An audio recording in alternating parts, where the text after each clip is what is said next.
Chapter 932. They got together without any emotional foundation. Zhang Ning was a full-time housewife at home. A year later, she gave birth to a daughter, Thmin. Zhang Ning suffered from severe postpartum depression after childbirth.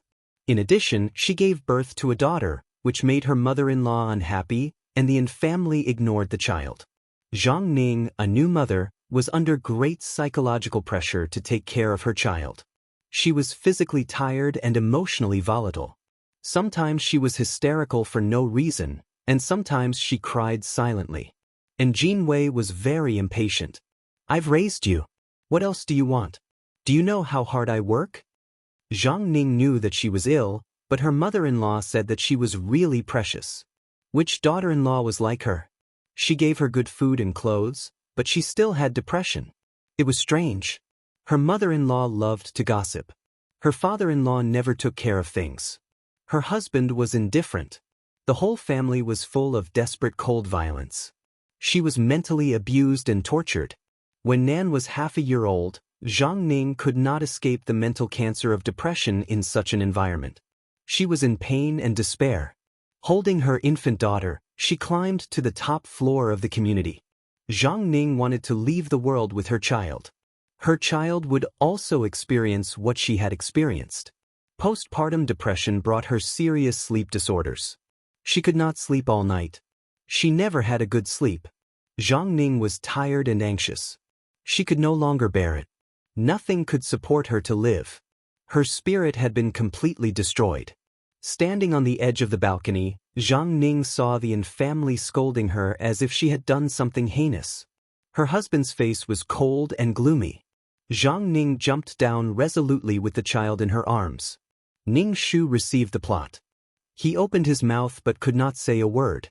Zhang Ning came to this point because no one supported her, no one understood her, and she was isolated and desperate. The most fundamental thing was that the family did not care about her daughter-in-law at all. Zhang Ning felt inferior and blamed herself. She had repeated suicidal thoughts and attempts. Ning Shu glanced at Zhang Ning, who was quiet and silent, and asked, "What's your wish?" Zhang Ning turned her head and asked, "What can you do? What do you think of the result?" There was always a wish for her to fulfill. Zhang Ning's face showed a strange look. "What do you know? Do you understand my pain? Am I Nanan?" Ning Shu sighed. "So you don't want to counterattack? Okay, I'll give you all of my soul power." Zhang Ning said with a smile. "Then what is your wish?" Ning Shu asked. "What do you think I need?" Ning Shu frowned. Zhang Ning didn't care about anything now. "To make your daughter happy?" Ning Shu probed. "What kind of happiness can a woman have? She can only marry and have children. She is ignored and trampled on by others." Zhang Ning was expressionless. Ning Shu felt somewhat helpless. Even though society had developed to this day, women were still in existence that was looked down upon. How many husbands truly respect their wives? Men were really disgusting. "Then what do you want?" Ning Shu asked. She didn't really want to take this mission. She was just a bystander, and her heart felt particularly heavy. It was so heavy that Ning Shu felt a shadow in his heart. This was the current state of women's existence. You are a full-time wife. You work 24 hours a day. You are a mother. You are a wife. You are a daughter. You are a daughter-in-law. You are an alarm clock. You are a chef. You are a driver. You are a maid. You are a teacher. You are a waiter. You are a nanny. You are a nurse. You are a handyman. You are a guard. You are a consultant. You don't have a week off. You don't have sick days. You don't have annual leave. You work day and night. You have to follow orders, but the reward is, what do you do all day? If you have a job, then you still have to do the work above. Ning Shu, do you want to counterattack? Ning Shu asked, chanting the clear heart mantra in his heart. This kind of life was torturous. A failed marriage was enough to make people lose the confidence and courage to walk into the siege again. To be honest, Ning Shu had an uncontrollable anger in his heart. "Okay, counterattack," Ning said. Her arms were bent as if she was holding a baby. "Then what is your wish?" Without a wish, how could she counterattack? She had to have a goal. Without a goal, how could she counterattack? Who knew what she wanted in her heart? I just want to be free. If your counterattack can help me end this pain, then counterattack. Chen Ning didn't care about anything.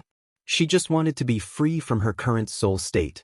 She was a soul, but her consciousness was still there. The pain that was carved into her soul, if she could choose, Chen Ning's soul would be destroyed. Mental cancer was more destructive than physical cancer. You are sick. You are mentally ill. 2333's voice sounded in Ning Shu's mind. Ning Shu, we reject this mission. But Ning Shu glanced at Chen Ning and asked in surprise. Someone has already counterattacked for her, but they all failed. 2333 said. Ning Shu was even more surprised. This mission is so difficult. The most torturous things in the world are trivial things. Some quest takers killed everyone in the Yin family, and some even killed Chen Ning's family. Ning Shu thought, motherfucker, how difficult was this mission? A marriage failed several quest takers. Ning Shu let out a long sigh. I've decided to give it a try. What kind of world have I not seen? I don't know how this mission was assigned to us. You have to think carefully. If you fail, you will lose a talisman. Talismans are merit points. 2333 dragged his voice. Why don't we do the beloved concubine system's mission and destroy the system to complete my data? No, I have to try. Ning Shu said. How could he know if he could do it without trying? Since when was the mission easy? The client didn't sacrifice their soul for the quest taker to travel the world. Okay then, as you wish. 2333 didn't say anything else. Are you sure you want to sacrifice all your soul power to counterattack? Ning Shu looked at Chen Ning and asked again. Once this mission is successful, it can't be changed. I think you need to think about it. Chapter 933. The price of using all of her soul power was a bit high. She had her soul origin, but without soul power, she would not have the advantage of reincarnation. Very few people would give up all of their soul power. Ning Shu felt that Chen Ning did not know the importance of soul power, or maybe she did not care at all. However, Ning Shu still felt the need to remind her. Chen Ning turned around and looked at Ning Shu. Her eyes were dim and empty. Thank you. I will give you 3/4 of my soul. Are you sure? Ning Shu asked. Chen Ning nodded. Then what is your wish? Ning Shu asked. I don't have any wish. Chen Ning said as her body gradually disappeared from the system space. Ning Shu was speechless. Ning Shu took a deep breath and opened the exchange store. He wanted to exchange for fasting pills, but he found that the exchange button was grayed out. He could not click on it at all.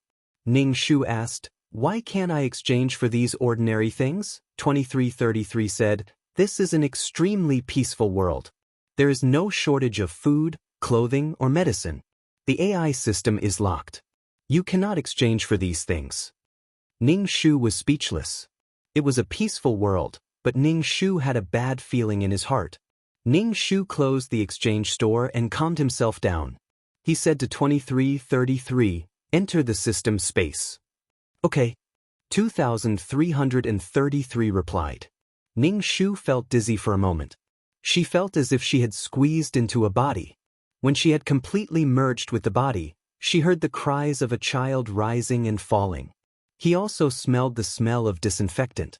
He should be in a hospital. Ning Shu felt pain in his abdomen. It was very painful.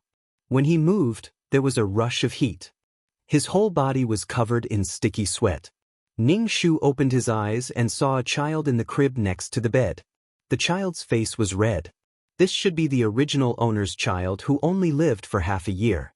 Ning Shu wanted to move, but the pain in his abdomen was unbearable. Was it a C-section?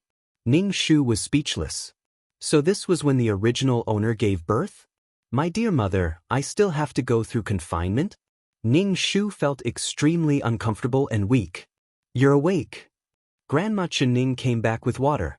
Ning Shu said coldly. He put the kettle on the bed and looked at the baby in the crib. Chen Ning's mother-in-law looked young with curly hair like instant noodles. However, she didn't have a pleasant expression when facing her daughter-in-law who had just given birth. The mother-in-law picked up the child from the crib and muttered, Why is it a little girl? Then, she did something that made Ning Shu almost jump up. She lifted the child by one of his legs and shook him slightly. Make your move, make your move. She meant that the next child would be a boy. The child had just been born not long ago, so his entire body was soft. Even his neck had not yet grown hard, and he was incomparably fragile. Just like that, he was grabbed by the ankle and fell down. His little face was red from suffocation, and he howled loudly. Ning Shu was so angry that the incision on his abdomen was split open. He struggled to get up, but the pain made Ning Shu's whole body tremble. The newborn child's digestive ability was poor and he would vomit milk. Now that the child was shaken twice, the milk powder and milk in the stomach all flowed out, choking his nose and flowing all over his face. Only then did Grandma Ning pick up the child. Ning Shu struggled to get up and took the child. He rolled up the corner of his hospital gown and wiped away the vomit. Some of it flowed into his nose. The child was coughing so hard that his face was blue and purple. Oh, what's wrong with her? Grandma Ning asked beside him. Ning Shu's heart was suddenly filled with uncontrollable anger. Who was this person? Ning Shu bent down, sucked the child's nose, and gently sucked out the filth that flowed into the child's nose. If it went into the child's throat, it would choke him to death. Ning Shu turned the child over, gently patted the child's back, and then pressed the beeper on the bedside. After a while, the nurse and the doctor came. Ning Shu told them about the child's situation. The doctor scolded Grandma Ning, which made Grandma Ning's face turn pale. This is my granddaughter. How could someone treat her granddaughter like this? Even if Ning Shu had the support of the calm halo, his heart was burning with anger. The doctor took the child for a checkup, and Ning Shu's hospital gown was stained with blood. The incision was split, and it needed to be stitched again. Ning Shu's abdomen was in so much pain that he was sweating profusely. It was as if someone was forcibly pulling open his wound. It was really painful. Ning Shu was pushed into the operating room. Perhaps his soul was stronger than before. Even with anesthesia, Ning Shu could feel the needle and thread piercing through his flesh. It was a dull and painful feeling. Ning Shu had an inexplicable feeling of wanting to cry. It was this body that was wailing tiredly. After the sewing operation, Ning Shu woke up and said directly to the nurse, "Give me a pain stick." Not even a pain stick? Did he want to die from the pain? The mother-in-law next to the bed couldn't help but mutter, "You gave birth to a little girl, and you still have so many problems." The blue veins on Ning Shu's forehead jumped, and he ignored her. The mother-in-law said again, "Save as much as you can. Jin Wei doesn't earn money easily. Now that he has a girl, he will have a second child in the future." He had just given birth, and now he was going to have a second child. Only when he was in it did Ning Shu truly feel the pain. It made him unable to rest during his confinement, and he poked where it hurt. He was physically and mentally exhausted after giving birth to a child, but he was treated like this, and he was even said to have given birth to a money-losing thing. He belittled and attacked people. Women not only had to face the contempt and oppression of men, but they also had to face the humiliation of being a woman. They had to humiliate women to please men. The 3 obedience and 4 virtues were all made up by women themselves. They degraded women to the ground to please men. Only in this way could you get the love of men. You had to take care of men in every possible way, and you had to treat men as if they were the sky.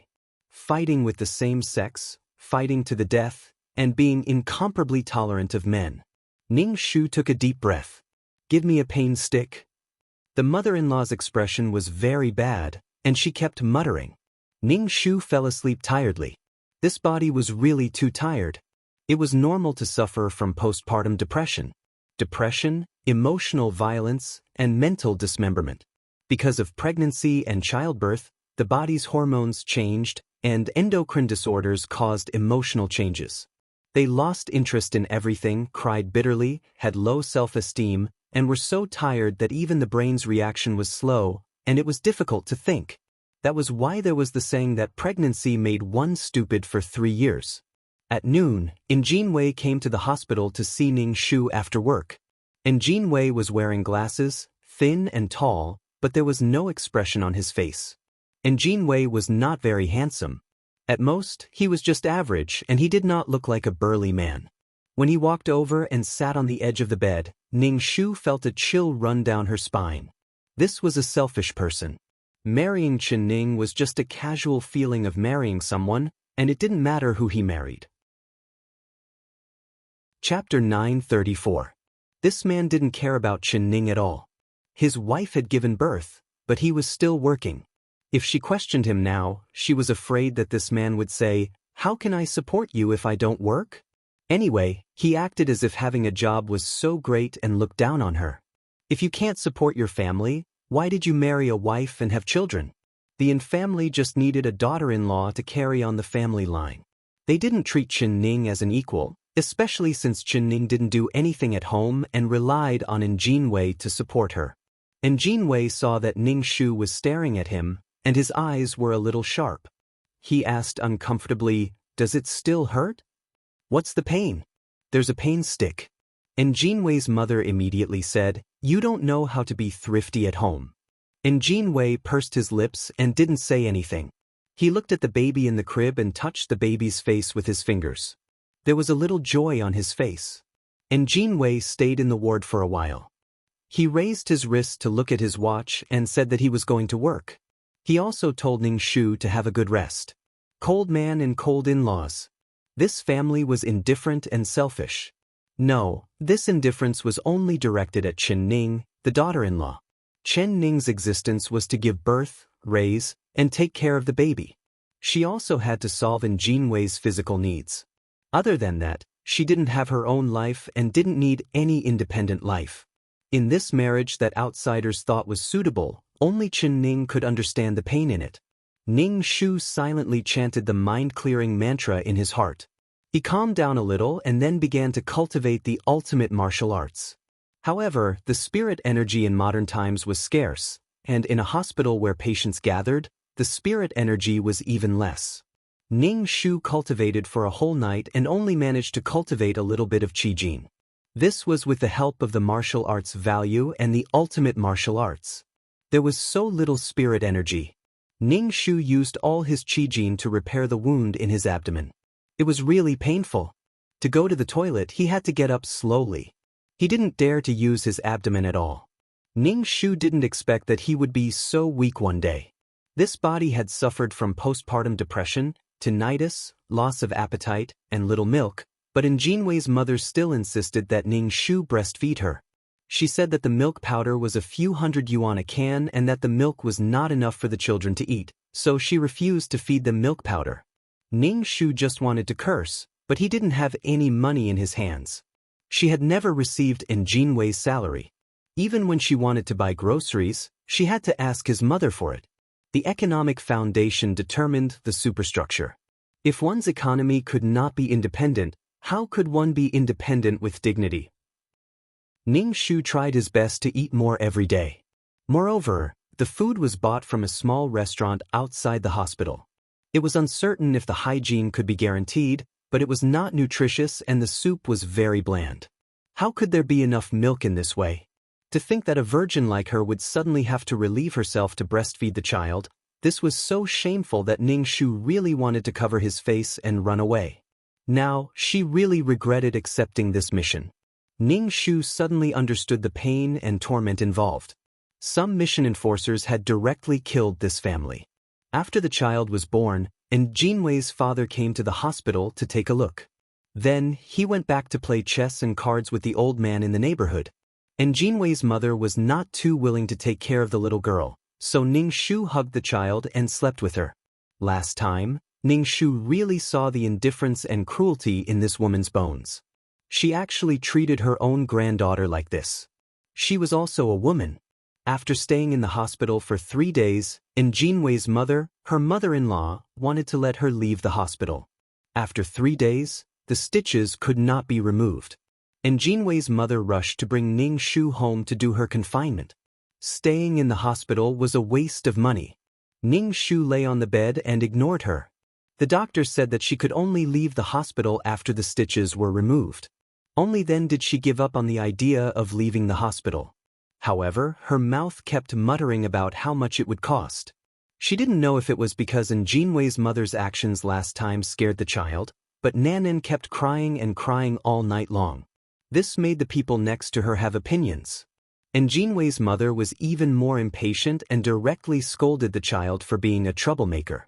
Ningshu asked her to change the diaper or wash the child's butt so that the urine would not stain the child's skin. But she was not willing to do either. Ningshu suspected that this child was not her granddaughter. What kind of heart did she have to ignore and be impatient with her own granddaughter? This was a child that was related to her by blood. Was it because Nanan was not a boy? What era was it now? People like Jinwei's mother were the malignant supporters of feudal thinking. When Jinwei came to see Ningshu and the child cried until Jinwei's head hurt. Jinwei did not even stay in bed with her. Every time Jinwei came to the hospital, Jinwei's mother told him to go back.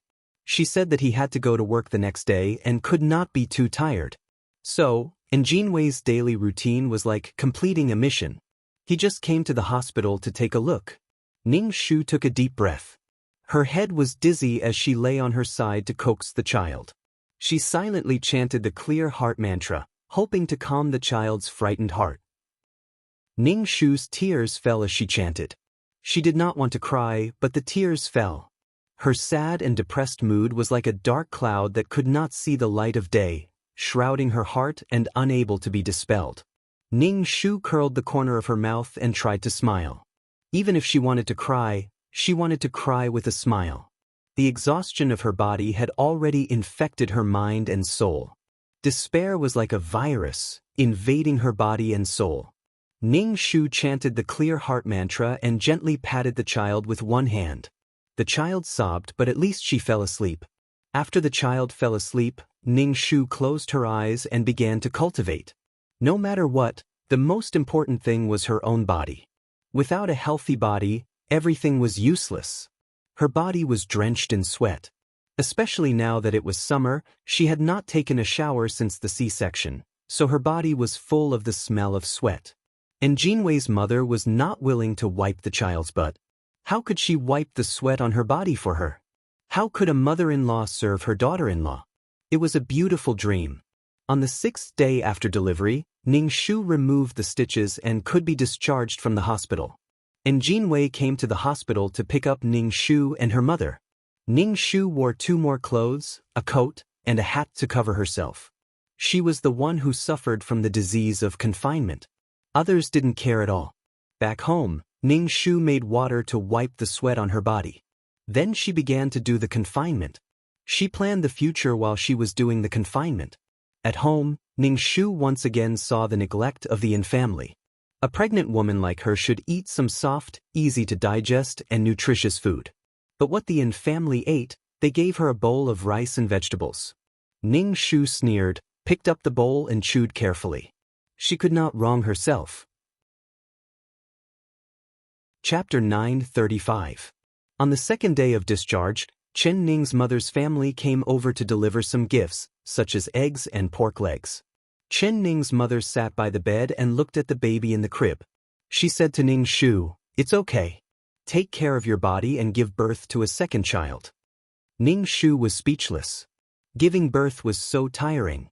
She was physically and mentally exhausted, and she was talking about giving birth to a second child. Was she really his biological mother? "We'll talk about it when the time comes," Ningshu said lightly. "You're my daughter. I'll definitely love you. But women still have to give birth to a boy to have status at home," Chen Ning's mother said. Ningshu let out a long breath. They were all women. Didn't they know that giving birth to a child was harmful to the body? For example, after being stabbed, these people were anxious to discuss how to stab again next time. At least wait until the wound healed and the body forgot the pain. Under such circumstances, Ningshu's heart was stifled. "Mom, do you have money? Lend me some money." Ningshu changed the topic. Chen Ning's mother frowned. "What do you need money for? Jinwei doesn't have money. The Yin family doesn't have money to give you. Your brother is dating now. He's preparing to get married. The money is used to decorate the new house," Chen Ning's mother said. Ningshu grinned. This was a woman. After marriage, she was an outsider in her mother's family and in her husband's family. Neither side had a foothold. Daughter, take care of your body. You have to tell your mother-in-law what you want to eat. Chen Ning's mother didn't want to talk about money. After 3 years, the wound has completely healed. Give birth to a son for the family. Ning Shu lay on the bed and didn't speak. Chen Ning's mother thought for a while and put 200 yuan beside Ning Shu's pillow. She said, "Buy whatever you want to eat." "Thank you," Ning Shu said lightly. Chen Ning's mother talked to Ning Shu for a while. Seeing that Ning Shu didn't respond, she left. Before she left, she touched the child's face. When Njin Wei came back at night, Ning Shu said to Njin Wei, "I want to drink pig trotter soup. There's not enough milk for the child." Njin Wei didn't say anything and went out of the bedroom to talk to his mother. Njin Wei's mother immediately said loudly, "We don't have any pig trotters at home. My mom just sent some eggs and pig trotters over this morning. Why are there no more?" Ning Shu said to Njin Wei, who had just entered the house. Njin Wei frowned and sounded a little annoyed. "Mom, just do some for her. She's making so much noise as soon as she comes back. It's really unsettling. Work is tiring, and when she comes back, she still has to face these trivial matters." In reality, Njin Wei was also reprimanding Ning Shu for being a busybody. Ning Shu's expression didn't change, but he was laughing in his heart. Behind every chuckle were countless galloping grass mud horses. "She gave birth to your children, and you're still behaving like this when you just want a bowl of soup." A man who was spoiled by his parents, cold and selfish, was a straight man with cancer. Other than work, he basically didn't know how to do anything when he came back. He could really be said to be able to open his mouth and stretch out his hand for food. Just because of work, it was as if everyone had to give in to him, as if work was a big deal. "I let you take care of the children at home, do the laundry, cook and clean, but when I went to work, you couldn't even do it for a day. There was no such thing in the past. Back then, I had to work for 3 days after giving birth. Now, I'm lying in bed and still have to eat this and that," Njin Wei's mother said unhappily. There was some impatience between Njin Wei's brows. Clearly, he was a little dissatisfied with Ning Shu, who had started the topic. She was so troublesome all the time. In Njin Wei's heart, his wife should settle everything so that he could go to work without any worries and go home to have a good rest. Ning Shu ignored Njin Wei and coaxed the child. Only when her emotions were stable could the child feel safe and not cry every day. She would also be relaxed.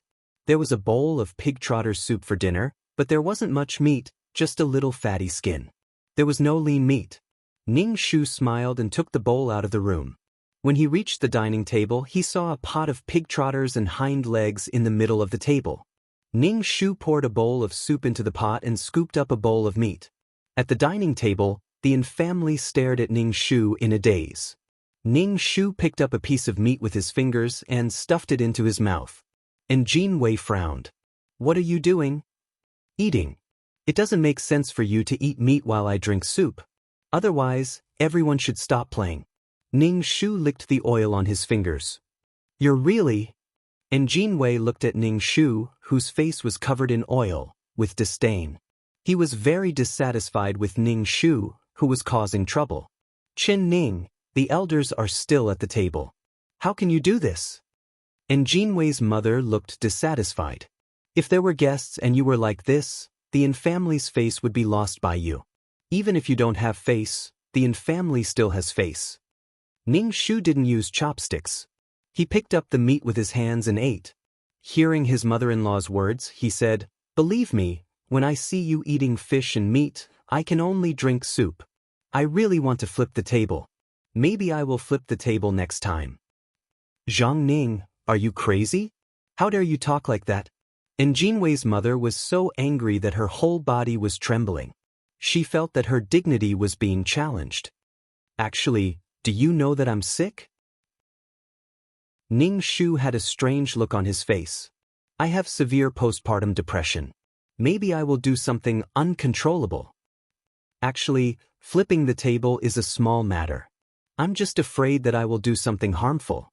Ning Shu tilted his head and said with a smile. Ning Shu was smiling at Njin Wei. Ning Shu's smile contained a bone-chilling coldness. Although his face was smiling brightly, it made Jinwei's heart skip a beat. He actually had a thought in his mind. His wife was really sick. Why are you making a fuss? Do you have to make a mess at home? The father-in-law, who usually didn't care about the family matters, spoke. He looked at Ning Shu and said, "As a daughter-in-law, you should act like a daughter-in-law and work hard to create a stable and peaceful family."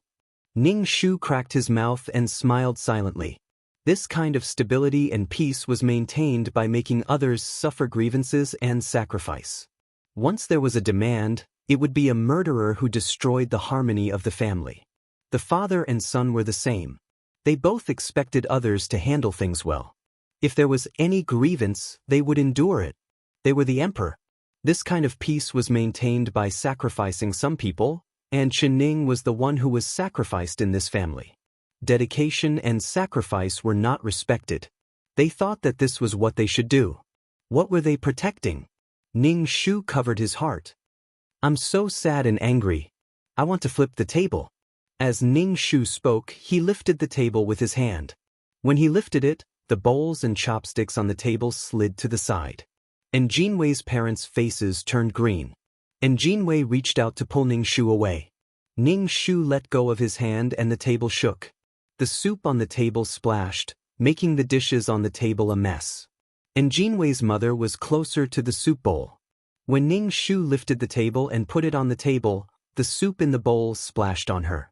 She immediately jumped up and quickly took a piece of paper to wipe the soup off her body. Chapter 936. Chen Ning, I think you've taken the wrong medicine. How dare you do this? And Jinwei's mother stared angrily at Ning Shu with her eyes wide open. The dress she was wearing was very expensive. At the same time, it was also somewhat unbelievable. Chen Ning's personality was not bad. She basically had no major problems. She was also very active in her work.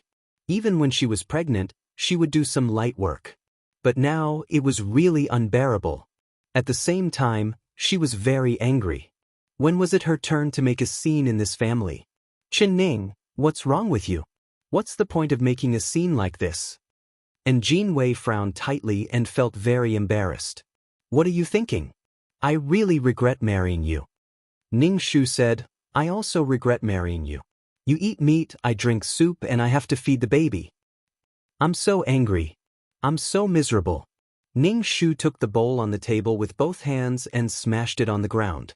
Suddenly, the porcelain and soup splashed. And Jinwei's mother screamed. She was shocked by Ning Shu's sudden action.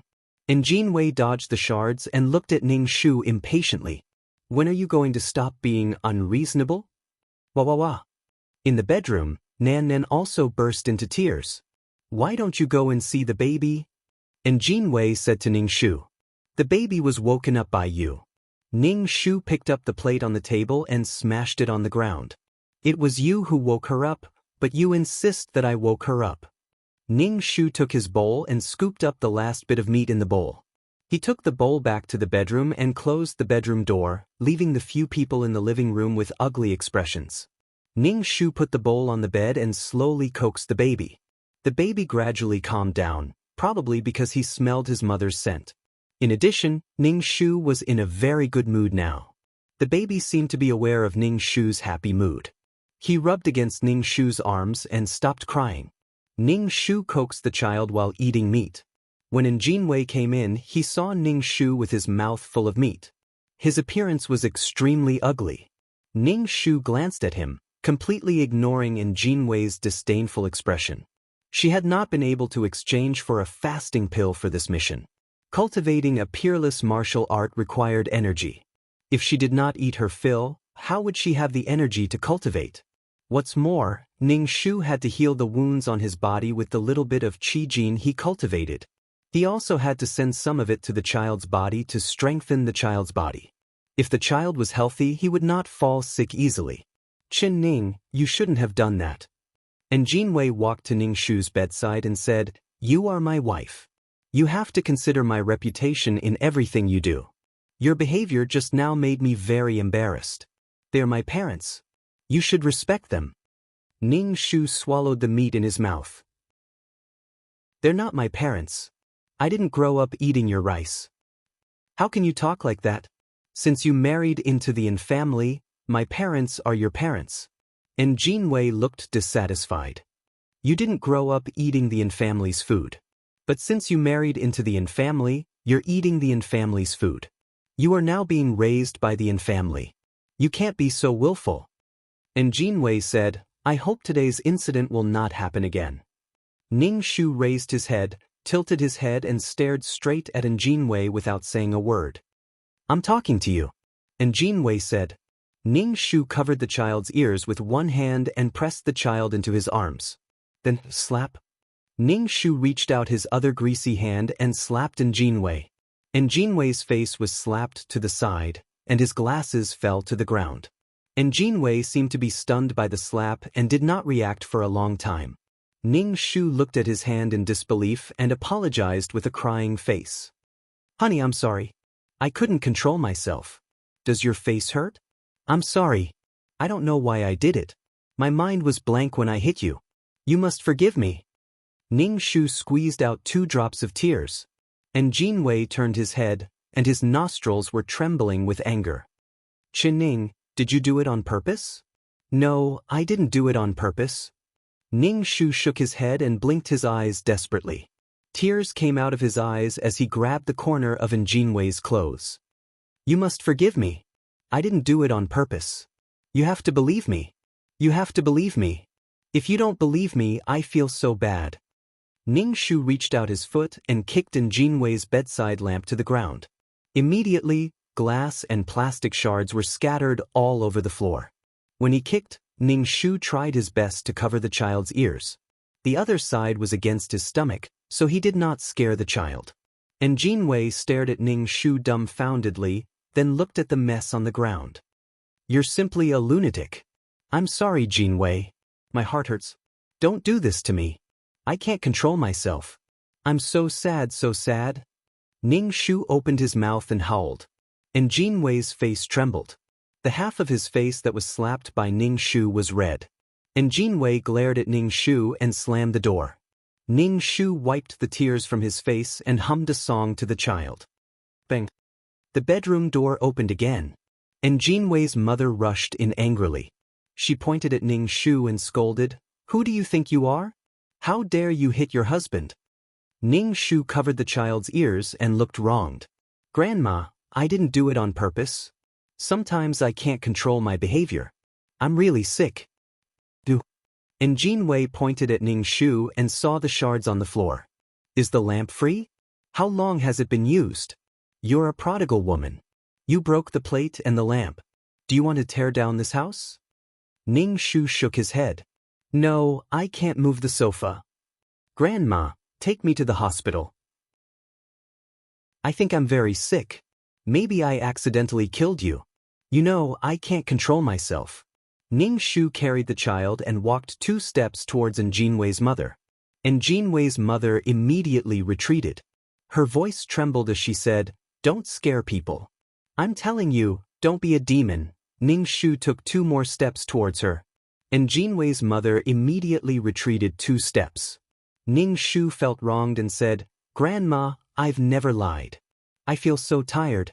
The world in my eyes has no color. Your face is so ugly, twisted, fierce and ugly. You're a vicious old woman. Are you scolding me in a roundabout way? And Jinwei's mother was furious. What, you don't believe me? Ning Shu immediately raised his eyebrows and looked very irritable. You're an old witch. I'm telling the truth. Why don't you believe me? Ning Shu walked step by step towards Jinwei's mother. Chapter 937. Ning Shu walked towards Jinwei's mother with an indifferent expression. Jinwei's mother was a little frightened by Ning Shu's appearance. She swallowed, but she didn't want to lose her dignity as a mother-in-law. She pointed at Ning Shu and said, Ning, I'm telling you, don't pretend to be crazy. I'm not pretending to be crazy. Ning Shu said with a miserable expression, Mother-in-law, you have to save me. I'm in so much pain. and Jinwei's mother was stunned by Ning Shu's behavior. Chen Ning, I'm telling you, if you continue to be like this, I'll ask Jinwei to divorce you. What did you say? Ning Shu looked at Jinwei's mother with an expressionless face. Who did you say you want Jinwei to divorce? Ning Shu stared at her. I didn't hear what you said.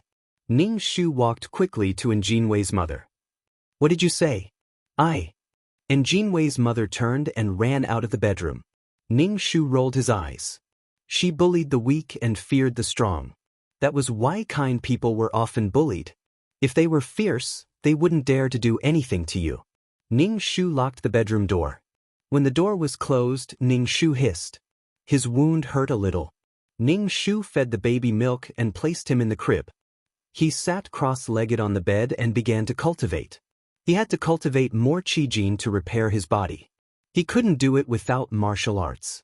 He was afraid that this family would tie him up as a lunatic in the future. If he wasn't comfortable, no one would be able to live well. Ning Shu wouldn't be like Chen Ning, crying silently and enduring silently, hoping to receive the care of a cold-hearted husband. She couldn't suffer alone. It was better if she wasn't good, if everyone wasn't good. And Jinwei's mother, who was scared away by Ning Shu, said to her husband, "This daughter-in-law is really turning the world upside down. She even called me an old witch. I was really deceived by her back then. I didn't expect her to be such a person." And Jinwei's mother was so angry that her face turned green. Chen Ning wasn't like this in the past. Chen Ning used to be very obedient. Don't tell me you think you can be so smug just because you gave birth to a little girl. And Jinwei's mother complained to her husband endlessly. That's enough. Don't talk so much. I'm annoyed. And Jinwei's father said angrily. And Jinwei's mother immediately shut her mouth, looking a little wronged. And Jinwei's mother then looked at Jinwei, who was sitting on the sofa, and said, "You have to teach your wife a lesson. Which family's daughter-in-law is like this? She even dares to hit her husband. What else does she want from us?" And Jinwei pursed his lips tightly. Half of his face that had been slapped by Ning Shu was a little swollen. He looked impatient. At first, you guys said that Chen Ning's character was not bad, that you could marry her and take care of her family. I listened to you guys, but now Chen Ning is like a crazy woman. Hearing her son scolding, Jinwei's mother also felt wronged. How would I know that she was like this? After she got pregnant, her nature was exposed. She had been pretending before. She felt that after having a child and gaining a foothold in the Yin family, she started to be arrogant and despotic, Jinwei's mother said. And Jinwei thought for a moment. Tomorrow is the weekend anyway. Take her to the hospital to see if she's really crazy. And Jinwei's expression was very dissatisfied. Chen Ning had hit him and still hadn't come to apologize to him. He worked hard to support the mother and daughter. He worked hard for this family and still caused trouble all day long. What illness can she have? She's just pretending to be crazy. And Jinwei's mother rolled her eyes and said. And Jinwei ignored Jinwei's mother's nagging and prepared to go to the bedroom to talk to Ning Shu about going to the hospital tomorrow for a checkup. He also wanted him to apologize to him. However, the door was locked. And Jinwei's expression changed. What was this person doing in the room? And Jinwei asked his mother to find the key. When he opened the door, he saw the mother and daughter lying on the bed sleeping comfortably. And Jinwei didn't think that he was an angry person, but he was so angry that he rudely shook Ning Shu awake. Ning Shu opened her eyes and stared straight at Jinwei. You're hurting my wound. It hurts a lot. And Jinwei let go of Ning Shu's shoulder and said, go to the hospital tomorrow for a checkup. I'm still in confinement. I can't be exposed to the wind. What if I get a disease during confinement? Ning Shu asked. Now you're awake. And Jinwei's voice was sarcastic. Ning Shu's face flushed red. She lowered her head and said shyly, my mother said that I have to take good care of my body and give birth to a son for you. It's still early to give birth to a son, and Jinwei said impatiently. What? Ning Shu immediately straightened her back. Don't you want to have a son with me? Are you going to listen to your mother and divorce me? Ning Shu's expression was cold and sarcastic. Then she curled her lips. I know you dislike me for not giving birth to a son for you. And Jinwei looked at Ning Shu's behavior. Dark clouds rose in his heart. This woman was too fickle. Go to the hospital tomorrow. And Jinwei said and left the room. Anyway, he didn't stay at home. He didn't know if he went to work or somewhere else. Ning Shu shrugged her shoulders. It didn't matter. Anyway, she had severe postpartum depression. Ning Shu got out of bed and walked to the bedroom door. She said to Jinwei's mother, I'm hungry. I want to eat meat. We just had lunch and you're hungry again. Where did you eat so much? And Jinwei's mother saw that her daughter-in-law was ordering her around. It was really overturning the sky. The lowest person in the family actually commanded her like this. A daughter-in-law had to command her mother-in-law to do things. Ning Shu said, I'm in confinement now. I can't be hungry during confinement. You know, I have to feed Nanan. How can I feed the baby if I'm not full? Don't you want to give me food? Ning Shu asked with a frown. Why don't you give me food? I'm hungry, very hungry. Mother-in-law, do you want to starve me to death? Ning Shu's face was aggrieved. Get her something to eat. It's really annoying. And Jinwei's father went out with his hands on his back. There were only mother-in-law, daughter-in-law, and a child who didn't know anything at home. Mother-in-law, I want to eat meat, Ning Shu said to Jinwei's mother. She turned around and closed the door. Then she began to cultivate. And Jinwei's mother was so angry that she had to serve her daughter-in-law. When she was a daughter-in-law, she served her mother-in-law well. How unlucky she was to meet such a daughter-in-law. And Jinwei's mother has a sense of superiority. She is already a mother-in-law, so her daughter-in-law will serve her well in the future. When you marry into the family, you have to follow the rules of the family. She gave birth to a girl and expected her to serve her daughter-in-law. And Jinwei's mother felt that her dignity as a mother-in-law had been insulted. Chapter 938. Ning Shu used all his qi to repair the wound on his abdomen. If a man saw a hole in the belly to take out the baby, he would probably be scared out of his mind. Men still took the pain of pregnancy for granted. Your role was to give birth to the baby, take care of the baby, and then solve the man's physiological needs. Other than that, you had no other role. You didn't need to have your own life. Because of the spiritual energy, Ning Shu's wound healed very quickly. Now he could run around the house without any problem. However, Ning Shu wouldn't look for trouble. He would do it comfortably during the confinement period. He wouldn't get better so quickly to serve the family. The point was that the other party might not be grateful even if he served them. Ning Shu looked at the baby in the crib and sighed. And Jinwei's mother knocked on Ning Shu's door when she finished cooking. And Jinwei's mother made a pot of meat, but Ning Shu ate it all, which made Jinwei's mother stunned. Ning Shu burped, feeling his stomach slowly squirming, and a warm feeling spread to his limbs. You eat a lot but don't do anything. Which daughter-in-law is like you? The Yin family is really unlucky to have married a daughter-in-law like you. And Jinwei's mother couldn't help scolding. Anyway, the relationship between the mother-in-law and daughter-in-law was quite tense now, and the Yin family didn't like her. Because she was disobedient, not virtuous, and a troublemaker. Ning Shu turned a deaf ear to Jinwei's mother's scolding. He closed the bedroom door and went back to his room to cultivate. First, he changed the baby's diaper. Because of what happened during the day, Jinwei was quite dissatisfied with Ning Shu. He didn't even enter the bedroom and slept in another room. He wanted to torture Ning Shu by ignoring the Cold War. In addition, there was a baby in the bedroom. A woman who didn't bathe much during confinement and breastfeeding. The smell was really bad. The baby had to wake up several times a night and couldn't sleep at all. Ning Shu didn't care about Jinwei's attitude at all. You can do whatever you want. It's as if I want to sleep on the same bed as you. Without you sleeping beside me, I can cultivate more quickly. This was the cold violence that the Yin family liked to use the most. Once they were dissatisfied with you, they would ignore you and not give you a good look. They would put the entire family in a low-pressure environment until you couldn't take it anymore and admitted your mistake. Early the next morning, the Yin family took Ning Shu to have her nerves checked to see if she was crazy for going crazy at the slightest provocation. Perhaps it was related to the family's future decisions. This time, even Jinwei's father went with him. The family of 3 walked in front while Ning Shu pushed the stroller behind them. They were a family, while she was an outsider. She felt that Qin Ning's existence was to serve this family. However, the Yin family's attitude was still high and mighty. If you don't have a job, the Yin family will feed you. Do the housework? That's what you should do. You should do what a daughter-in-law should do. Who asked you to rely on the Yin family? Damn, it felt like the Yin family was raising a servant, and they didn't even pay him a salary. The group took a car to the hospital and arrived at the obstetrics and gynecology department. The doctor asked about Ning Shu's situation. How do you feel?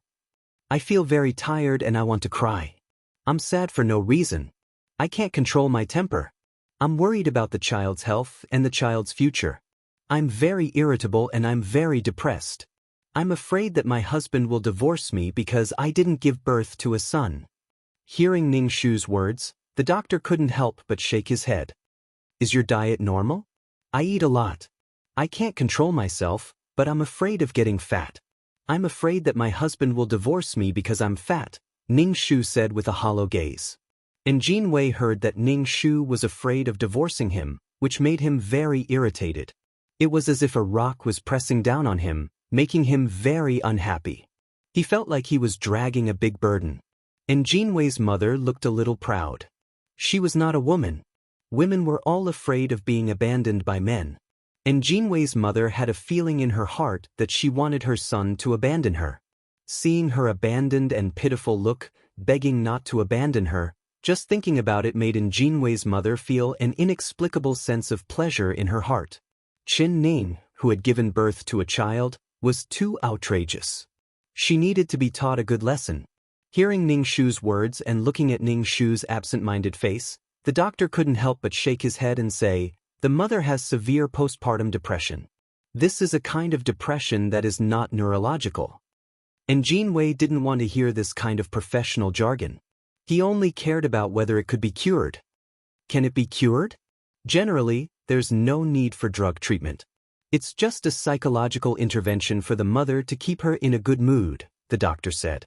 And Jinwei frowned tightly with a look of impatience.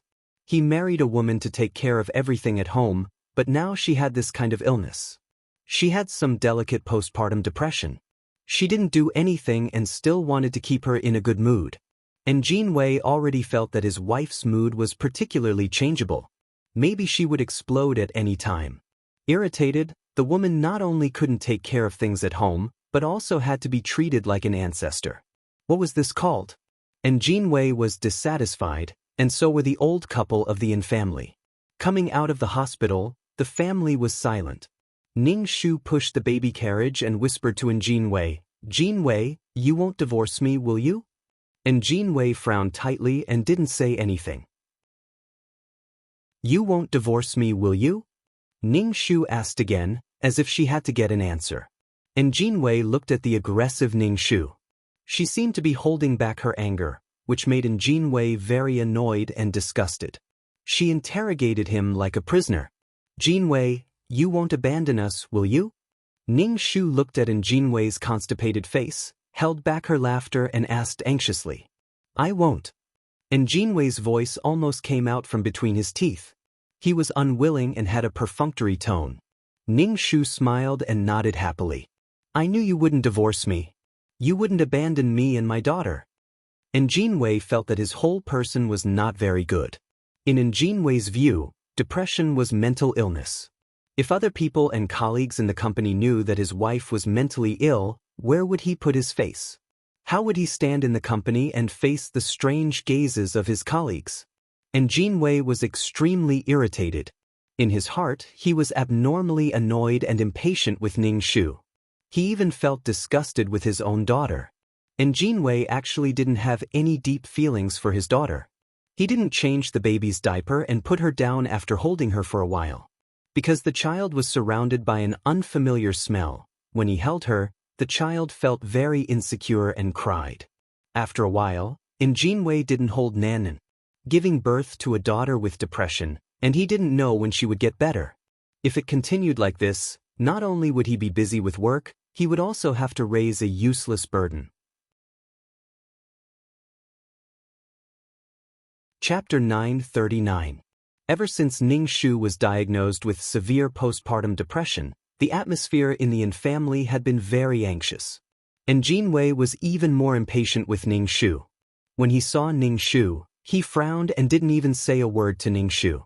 It was fine if he didn't talk to Ning Shu, but Jin Wei didn't care about his daughter at all.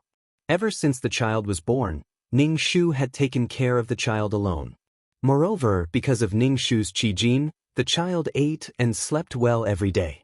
She would only cry when she felt uncomfortable. Therefore, the child didn't have much of a presence in the Yin family. In order to prevent Ning Shu from going crazy, Jin Wei said to his mother as soon as he returned home from the hospital, "Tie her up." Ning Shu, who was holding the child, was speechless. There was nothing that couldn't be done. Jin Wei's mother, Ning Shu, snorted and went to find a rope. There was no rope, so she tied Ning Shu with the leather wire of the electric plug. Ning Shu immediately curled her lips. "Jin Wei, how can you do this to me? I'm a patient, not a lunatic." "You are a lunatic," Jin Wei said impatiently with a cold expression. Ning Shu was speechless. Ning Shu held the child and leaned against the child's back. She injected some Qijin into the child's body and made the child fall asleep. Then she placed the child in the pram. Ning Shu looked at the Yin family members who were glaring at her and asked coldly, "Do you have to do this to me?" "I'm doing this for your own good. You're making everyone uncomfortable. I have to go to work every day.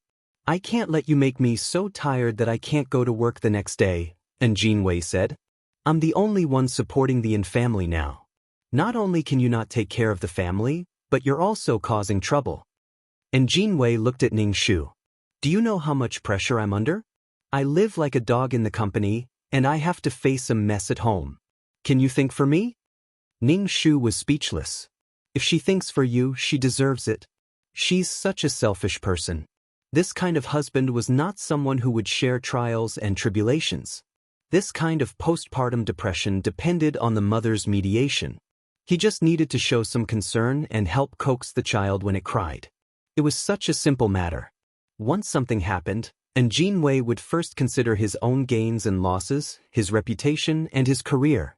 Moreover, Ning Shu could tell that Jin Wei still wanted a divorce. There were so many women in the world. He could just marry another one. He would find someone to help him tidy up the house. Once the house was done, he would be able to enjoy himself after work. Their status was even lower than that of nannies. At the very least, nannies paid them. They worked for free and had to warm the bed, give birth to children, and call people who were not their own parents their parents. "When you recover, we won't lock you up or tie you up," Jin Wei said. Ning Shu was dumbfounded and didn't know what to say. How could he get better with such treatment? Ning Shu could only kneel and write the word, respect. Ning Shu quickly walked in front of Jin Wei. He raised his leg and kicked Jin Wei's crotch. He had had enough of this selfish man. Men were calculative people. If a woman calculates something, a man calculates something that can destroy a person. Jin Wei was kicked in the crotch by Ning Shu. His eyes turned white and he fell to the ground. He curled up like a shrimp with his legs between his legs and made a sound. "Jin Wei, how could you do this to me? I'm so sad." Ning Shu grabbed Jin Wei's face. The veins on Jin Wei's forehead bulged. He could not speak a complete sentence. He was panting heavily. "Bitch, how dare you hit my son?" Jin Wei's mother picked up the wire and whipped it at Ning Shu. Ning Shu dodged and the wire ended up hitting Jin Wei. Jin Wei cried out in pain. His face was ferocious and his eyes were filled with hostility. He reached out his hand and grabbed Ning Shu's ankle. With a forceful pull, Ning Shu's body fell to the ground with a loud thud. Ning Shu groaned. He felt the knife wound on his stomach hurt. Jin Wei grabbed Ning Shu's ankle tightly. "I gave you face, but you didn't want it. I can't bear a woman like you. I want you to pay the price. Hurry up and tie her up. She's going crazy again." Jin Wei shouted at his mother. Jin Wei's mother immediately tied Ning Shu with the wire. Ning Shu punched Jin Wei's mother in the eye. She was in so much pain that she cried out. And Jinwei was so angry that he wanted to die. His lower body was in pain. He grabbed Ningxu's ankle and dug his thumbnail deep into Ningxu's flesh. He even used all his strength to cut open her skin. Ningxu's ankle immediately started bleeding. And Jinwei's expression was abnormally ferocious with hatred. And Jinwei did not have any feelings for Chen Ning. Their marriage was the result of the elders of the two families. Now this woman was so insensible. And Jinwei hated Ningxu. With such a woman, he did not know how many strange looks he would receive. For a moment, Jinwei really wanted this woman to disappear. Ningxu kicked Jinwei's hand with her other foot. Jinwei's hand was broken by Ningxu's kick. Jinwei's father, who had been watching from the sidelines, also made a move to suppress Ningxu. Ningxu mobilized the qi gene in her body and kicked hard at Jinwei's hand that was holding her. Jinwei's hand immediately made a subtle cracking sound. Jinwei's hand was numb from the pain. He did not have the strength to grab Ningxu's ankle. Ningxu turned over and got up from the ground. She directly picked up the fruit plate on the coffee table and threw it on the ground. Then, with a bang, she overturned the coffee table. The marble coffee table was broken into pieces. You are simply... Jinwei's mother pointed at Ningxu. Her face was twitching with heartache. Her eyes were dark, rebellious. Jinwei's mother saw the sleeping child out of the corner of her eye. She suddenly strode to the stroller and picked up Nanan. She fiercely shouted at Ningxu, "If you dare to break things again, I won't let you be with the child. I don't want my granddaughter to be with a lunatic." Jinwei's mother held the child very tightly. The child was very uncomfortable and cried loudly. Jinwei's mother didn't coax the crying child at all. Instead, she shouted angrily, "What are you crying for? You're here to collect debts. You and your mother are here to collect debts. The Yin family must have had 8 generations of bad luck to have you too." The child cried even louder. "Chen Ning, put down the vase." Jinwei's mother shouted at Ningxu. Ningxu took a deep breath. She really had a new understanding of the Yin family's ruthlessness. Now, they were using the child as a hostage to threaten her? This child was related to this family by blood. She was their descendant.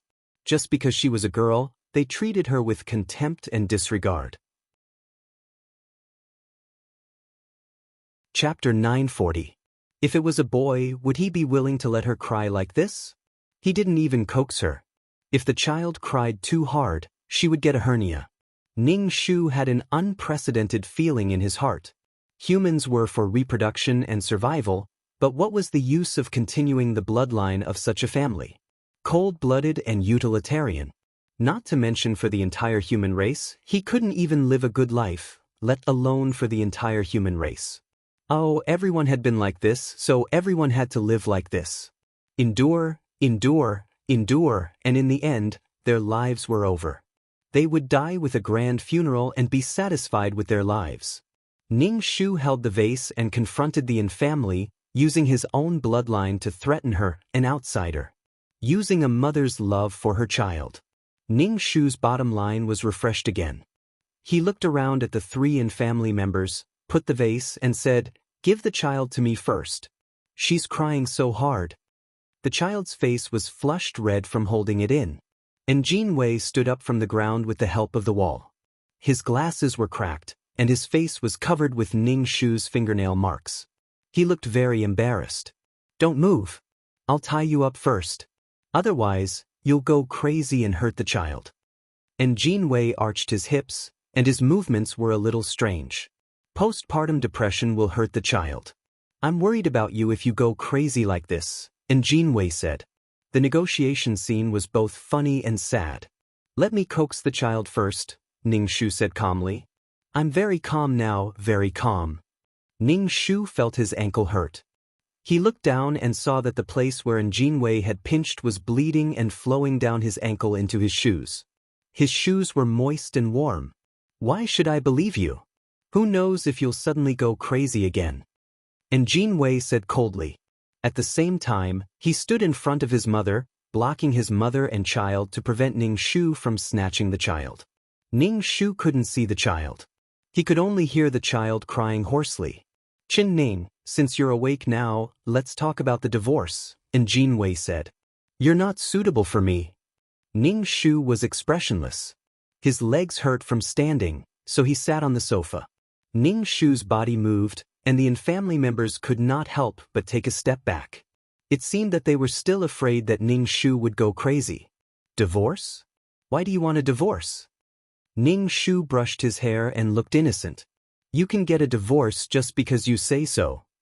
Let me tell you, according to the marriage law, during the woman's pregnancy, a year after delivery, or half a year after termination of pregnancy, the man is not allowed to file for divorce. Even if you file for divorce, the court will not accept it. Ning Shu pointed at himself. The court will only accept it if I ask for a divorce. Ning Shu crossed his legs. Besides, I have severe postpartum depression now. Do you think you can get a divorce? If he wanted to get a divorce, he would get a divorce. It was like throwing away a burden. When he couldn't serve you anymore, he would immediately abandon you. He didn't have any human feelings at all. The two of them had been married for almost 2 years, but Jin Wei had never bought anything for Qin Ning, nor had he given her anything for her birthday. These things were all external, and it wasn't that important whether they existed or not. However, Jin Wei had never even said a word of thanks to her. Jin Wei looked at Ning Shu in shock. How do you know this? Jin Wei didn't know the details. He only thought that a divorce was a divorce, but he didn't expect it to be so troublesome. Did he have to endure this lunatic for a year? Not to mention a year, he didn't want to endure a day. Not to mention a day, just staying under the same roof with this crazy woman was uncomfortable. It was so annoying. Ning Shu smiled shyly at Jin Wei. Because I was afraid that you would divorce me, I checked all kinds of information. After all, he was someone who had been a lawyer. Jin Wei saw Ning Shu smiling and felt disgusted. No matter how beautiful she was now, she was still a crazy woman. Besides, this woman wasn't very beautiful. Jin Wei looked away and said angrily, Then what do you want? How can you get a divorce? Ning Shu said calmly, Give me the child first. If anything happens to my child, I can't guarantee that I won't do anything. Jin Wei refused without thinking.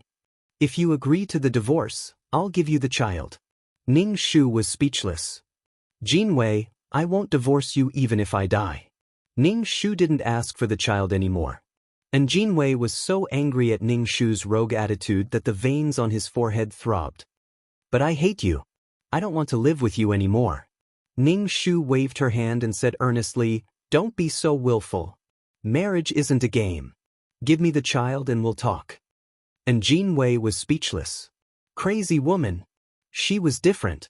Jin Wei rubbed his forehead and said to his mother, Give her the child. No, unless she agrees to the divorce, Jin Wei's mother said as she held the child tightly. Give it to her first. Jin Wei looked at Ning Shu, who was sitting leisurely with his legs crossed, and there was an irritation in his voice that couldn't be suppressed. Give it to her and she treats it like a treasure. Jin Wei's father said to his wife in annoyance. His expression was the same as his son's, full of annoyance. Obviously, he was very dissatisfied with Ning Shu, who was causing trouble. Jin Wei's mother glanced at Ning Shu and didn't dare to go over. After all, she was punched earlier and her eyes still hurt. Give it to her. I don't want a daughter-in-law like her. Jin Wei's mother carried the child to Jin Wei. Mom, how do you want me to go over? He was kicked in the crotch by the crazy woman and was in so much pain that he couldn't walk. Jin Wei's mother had no choice but to hand the child to Ning Shu. Then, she immediately moved away from Ning Shu, afraid that Ning Shu would punch her again. Ning Shu coaxed the crying child. He probably smelled his mother's scent and stopped crying. Ning Shu injected some qi into the child and coaxed him to sleep. The family of 3 looked at Ning Shu without moving. After tearing apart their relationship as husband and wife, Qin Ning and Jin Wei were even worse than strangers, and strangers who hated each other. Ning Shu whispered the mind-clearing mantra and coaxed the child to sleep. Ning Shu raised his head and looked at the 3 people. All three of them had cold faces and looked at Ning Shu warily. Ning Shu stood up with the child in his arms. And Jinwei said, "Let's talk." Before Jinwei could finish his words, he watched in a daze as the crazy woman ran away with the child in her arms. Did she have a relapse again? And Jinwei endured the pain in his crotch and chased after Ning Shu. Ning Shu climbed the stairs to the top floor of the residential area, and the family of three chased after him. Ning Shu took off his shoes as he ran and smeared the blood on his ankle all over his calf. Then he messed up his hair, making it look like a chicken coop.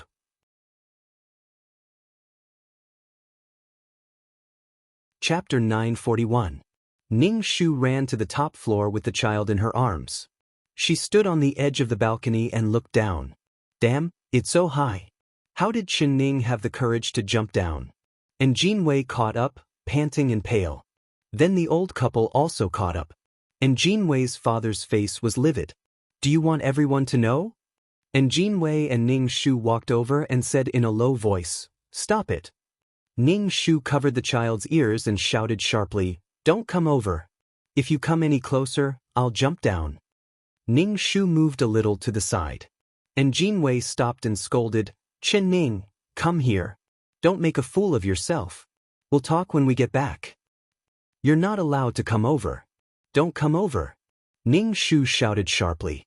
And Jinwei could only stop. Ning Shu cried loudly.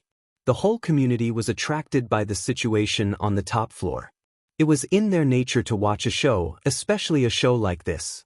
Soon, a lot of people gathered below the house. Many people even climbed to the top floor. The top floor became lively all of a sudden. The family's faces couldn't be looked at. And Jinwei's face was full of disgust and hatred for Ning Shu. Especially when he heard the discussion around him, he was so angry that his body trembled and he clenched his fists tightly. "Chen Ning, be good. We'll talk when we get back." And Jinwei said gently to Ning Shu, but his eyes were full of disgust and impatience when he looked at Ning Shu. Ning Shu shook her head in horror. "I'm not going back. I don't want to go back. If I go back, you'll tie me up and stab me with something again." "Chen Ning, who stabbed you?" And Jinwei's mother couldn't help but shout. "My leg hurts." Ning Shu touched her ankle and felt blood on her hand. The onlookers guessed how the wound was caused. They looked like they were watching a gossip. Some people even called the police. Jinwei's mother, "What's wrong with your daughter-in-law?"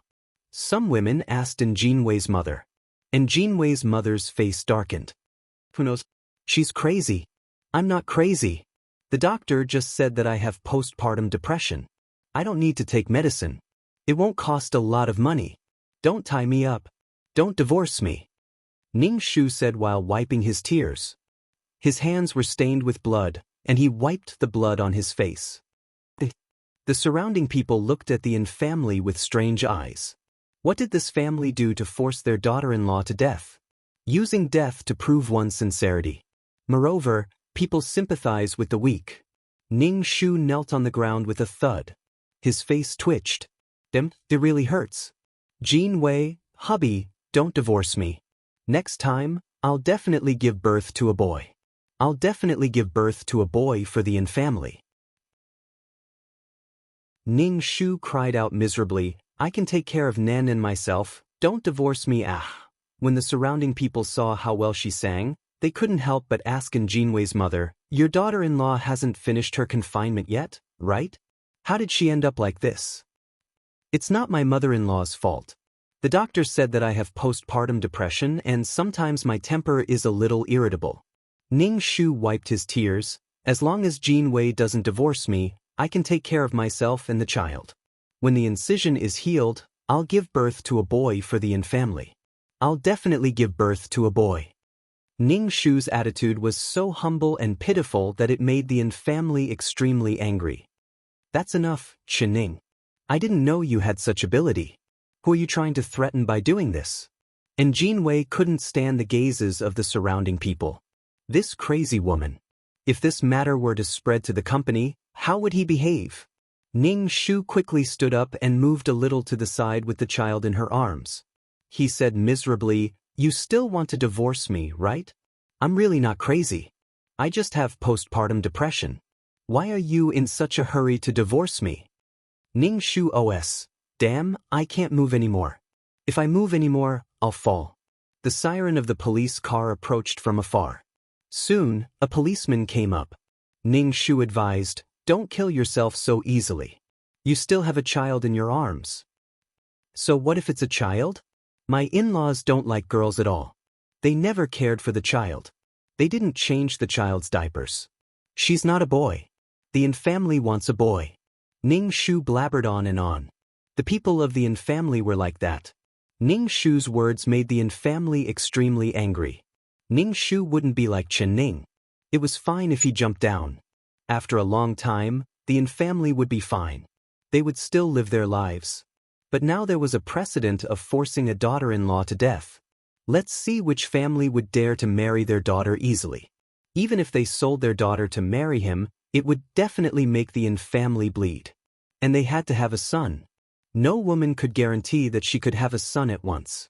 Besides, it was up to the man to have a son. The policeman was also a little helpless. He whispered to Jin Wei, now stabilize your wife's mood and say that you won't divorce her. Won't divorce? After going through this incident, he had to leave. And Jin Wei pursed his lips and clenched his fists tightly. He didn't say anything for a long time. Ning Shu opened his eyes wide and looked at Jin Wei expectantly. Then he looked more and more disappointed. I knew you wanted to divorce me because I didn't give birth to a boy. It's because I have a little postpartum depression. I just need to adjust myself for a while and I'll be fine. Can't you wait? Why do you have to divorce me in such a hurry? After the divorce, you're going to get married again. You don't like children now. When you get married again, the child will have a stepmother. What about my child? Ning Shu wailed. It's better to die with me now so that you won't suffer in the future. The surrounding people looked at the Yin family even more strangely. The policeman couldn't help but say to Jin Wei, your wife just gave birth to a child. Can't you be more considerate? Quickly tell her that you won't divorce. And Jin Wei opened his mouth and finally said, I won't divorce you. Are you satisfied now? Really? Ning Shu's tears turned into laughter. She took 2 steps forward and her face immediately changed. She took a step back and said, you must be lying to me. Trick me into going back and tie me up. I can't go out anymore. Then jump, Chen Ning. Don't go too far. And Jin Wei was so angry with Ning Shu that he lost his mind and poured a basin of feces on the Yin family's head. The Yin family's reputation was ruined by this woman. This woman did it on purpose.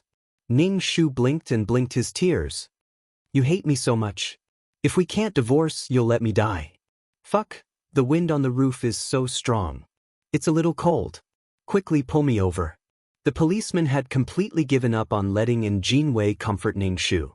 Seeing Jin Wei like this, he knew that his wife was not doing well at home. She was injured and no one treated her. Chapter 942. Under the repeated assurances of the police, they even promised to visit Ning Shu every 3 days to make sure that the Yin family would not do anything to Ning Shu. With Ning Shu's current strength, the Yin family really couldn't do anything to Ning Shu, but she still asked hesitantly, really? Will they tie me up with wires? And Jin Wei's face was so dark that it couldn't be looked at. His family's dirty linen had become the laughing stock of the whole community after dinner and tea. This lunatic. The police moved to Ning Shu's side and said to Ning Shu, we will definitely ensure your safety. Don't worry. The police reached out and pulled Ning Shu to a safe place. Ning Shu breathed a sigh of relief. Finally, she didn't have to be exposed to the wind. Ning Shu also asked Jin Wei, honey, you said you wouldn't divorce me. And Jin Wei looked at Ning Shu viciously and turned to leave. But his walking was a little strange, like a duck. Ning Shu blinked and cried silently. The Yin family turned and went downstairs. No one came to help Ning Shu hold the child. Not killing Ning Shu was already considered a form of restraint after causing so much trouble to the Yin family. Ning Shu lowered her head, looking extremely lonely and scared. She limped downstairs with the child in her arms. The police sent Ning Shu back to the Yin family and educated the Yin family not to abuse their daughter-in-law. Ning Shu returned to the bedroom with the child in her arms. She put the child in the crib and shook her arms. After holding the child for so long, her arms were sore. Ning Shu went to the bathroom to wipe the blood off her legs. Looking at the wound on her ankle, she was ruthless, and so was Jin Wei. Anyway, there was a deep hatred between them and they wanted to kill each other. The family was a mess. Ning Shu locked herself in the bedroom, and the work fell to Jin Wei's mother. If Chen Ning had the lowest status in the family, then Jin Wei's mother was the second from the bottom. That was why Jin Wei's mother liked to look for superiority in Chen Ning. Jin Wei's mother cleaned up the trash, broken glass, and porcelain. The father and son of the family sat on a chair, facing each other in silence. "Dad, I want to divorce Chen Ning. The family doesn't want such a daughter-in-law." Jin Wei said, "We have to divorce her, no matter what the price." Jin Wei's father shook his head. "Now is not the time to get a divorce. After what she did, if we get a divorce immediately, what will others think of our family? We are at a disadvantage. What if she blackmails us?" Jin Wei's father said, "She still dares to blackmail us. It's already good enough that we didn't ask her to return the 100,000 dowry."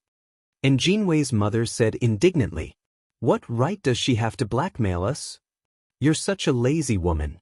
Why don't you help take care of the children? Why do you only know how to play mahjong and square dance with the women in the neighborhood?" Jin Wei's father pointed at her and scolded.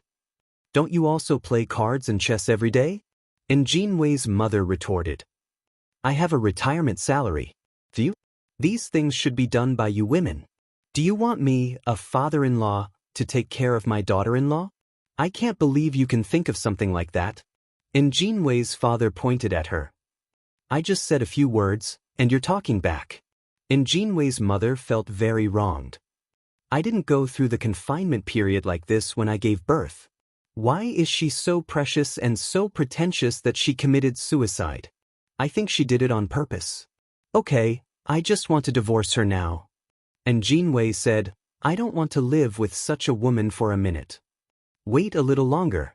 Don't be in the teeth of the storm." Jin Wei's father sighed. Ning Shu opened the door and said to the family, "I'm hungry. I want to eat meat." "Go eat shit." Jin Wei's mother scolded Ning Shu.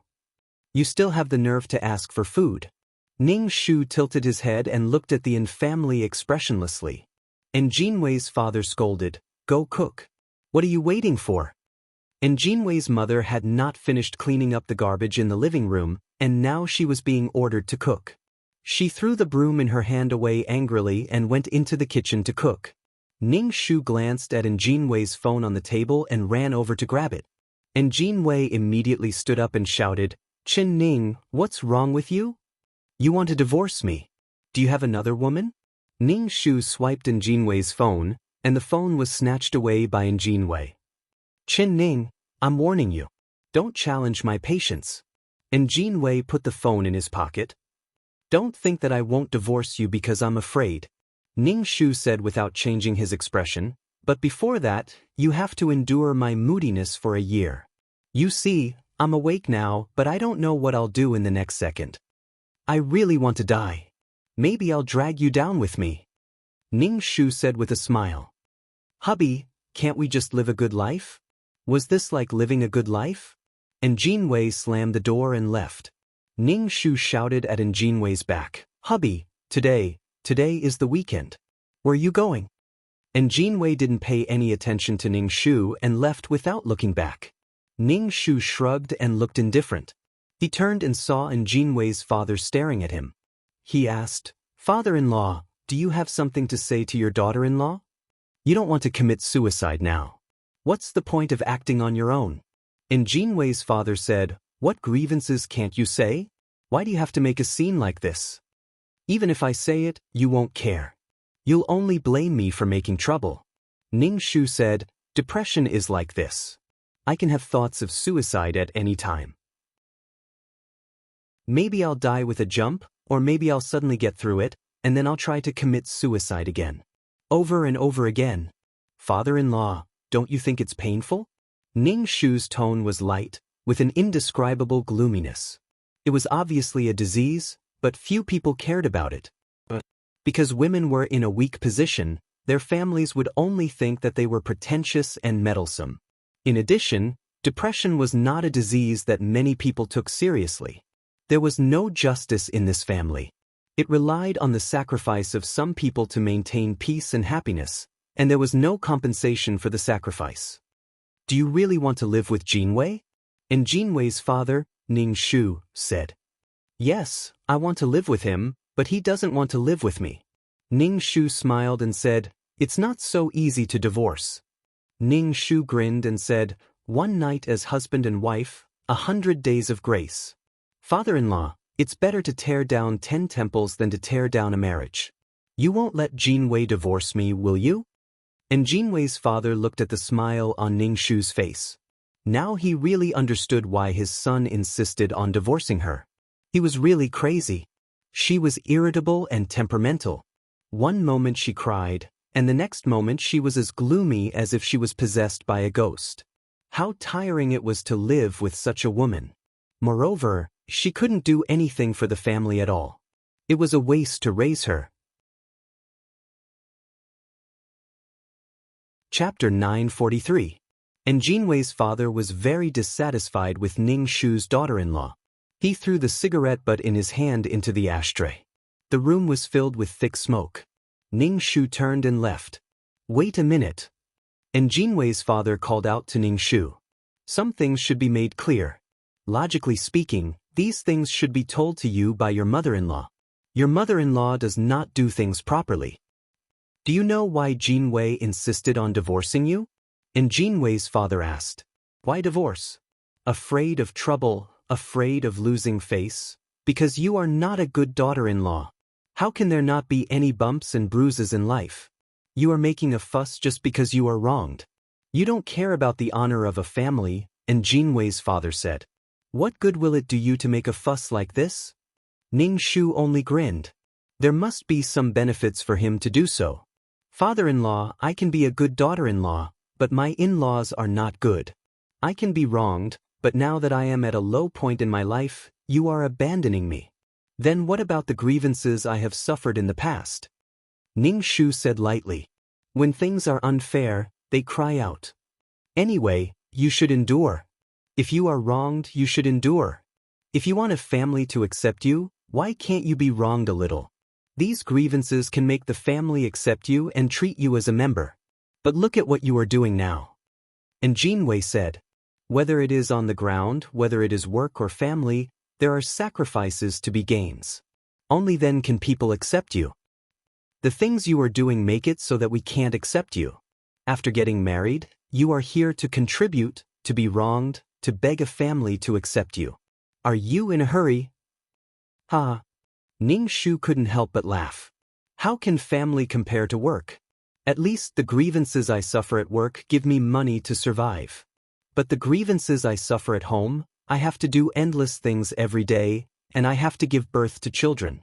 These things are just for the family to accept me. Ning Shu chanted Amitabha in his heart. Fortunately, he died and became a mission enforcer, breaking away from the marriage and reproduction of ordinary humans.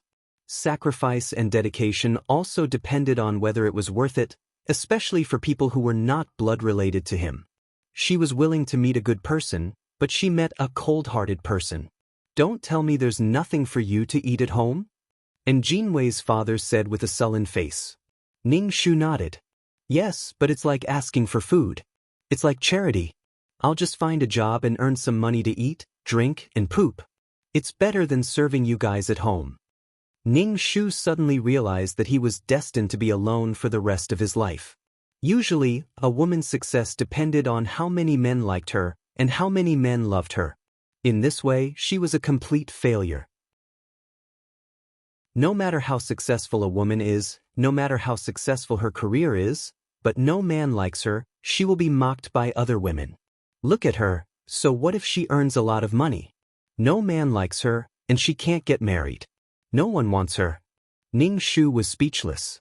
If you think so and feel that the family has wronged you, then divorce Jinwei and find a place where you don't feel wronged, and Jinwei's father said. No matter how much he said, he was still abandoning her, a useless wife. Ning Shu took a deep breath and smiled. Father-in-law, you said that I should endure the grievances, but you talked to me while I was in confinement. You want me to divorce your son? It would be strange if I could endure it. Father-in-law, smoke less. There's a pregnant woman and a baby in the family. Why don't you know how to sacrifice for the family? TSK TSK TSK? Ning Shu raised his hand and waved the smoke away, then turned around and entered the bedroom. The Yin family was tolerant and strict. Back in the bedroom, Ning Shu took out his phone and called in Jinwei. Hey, where are you? Come back.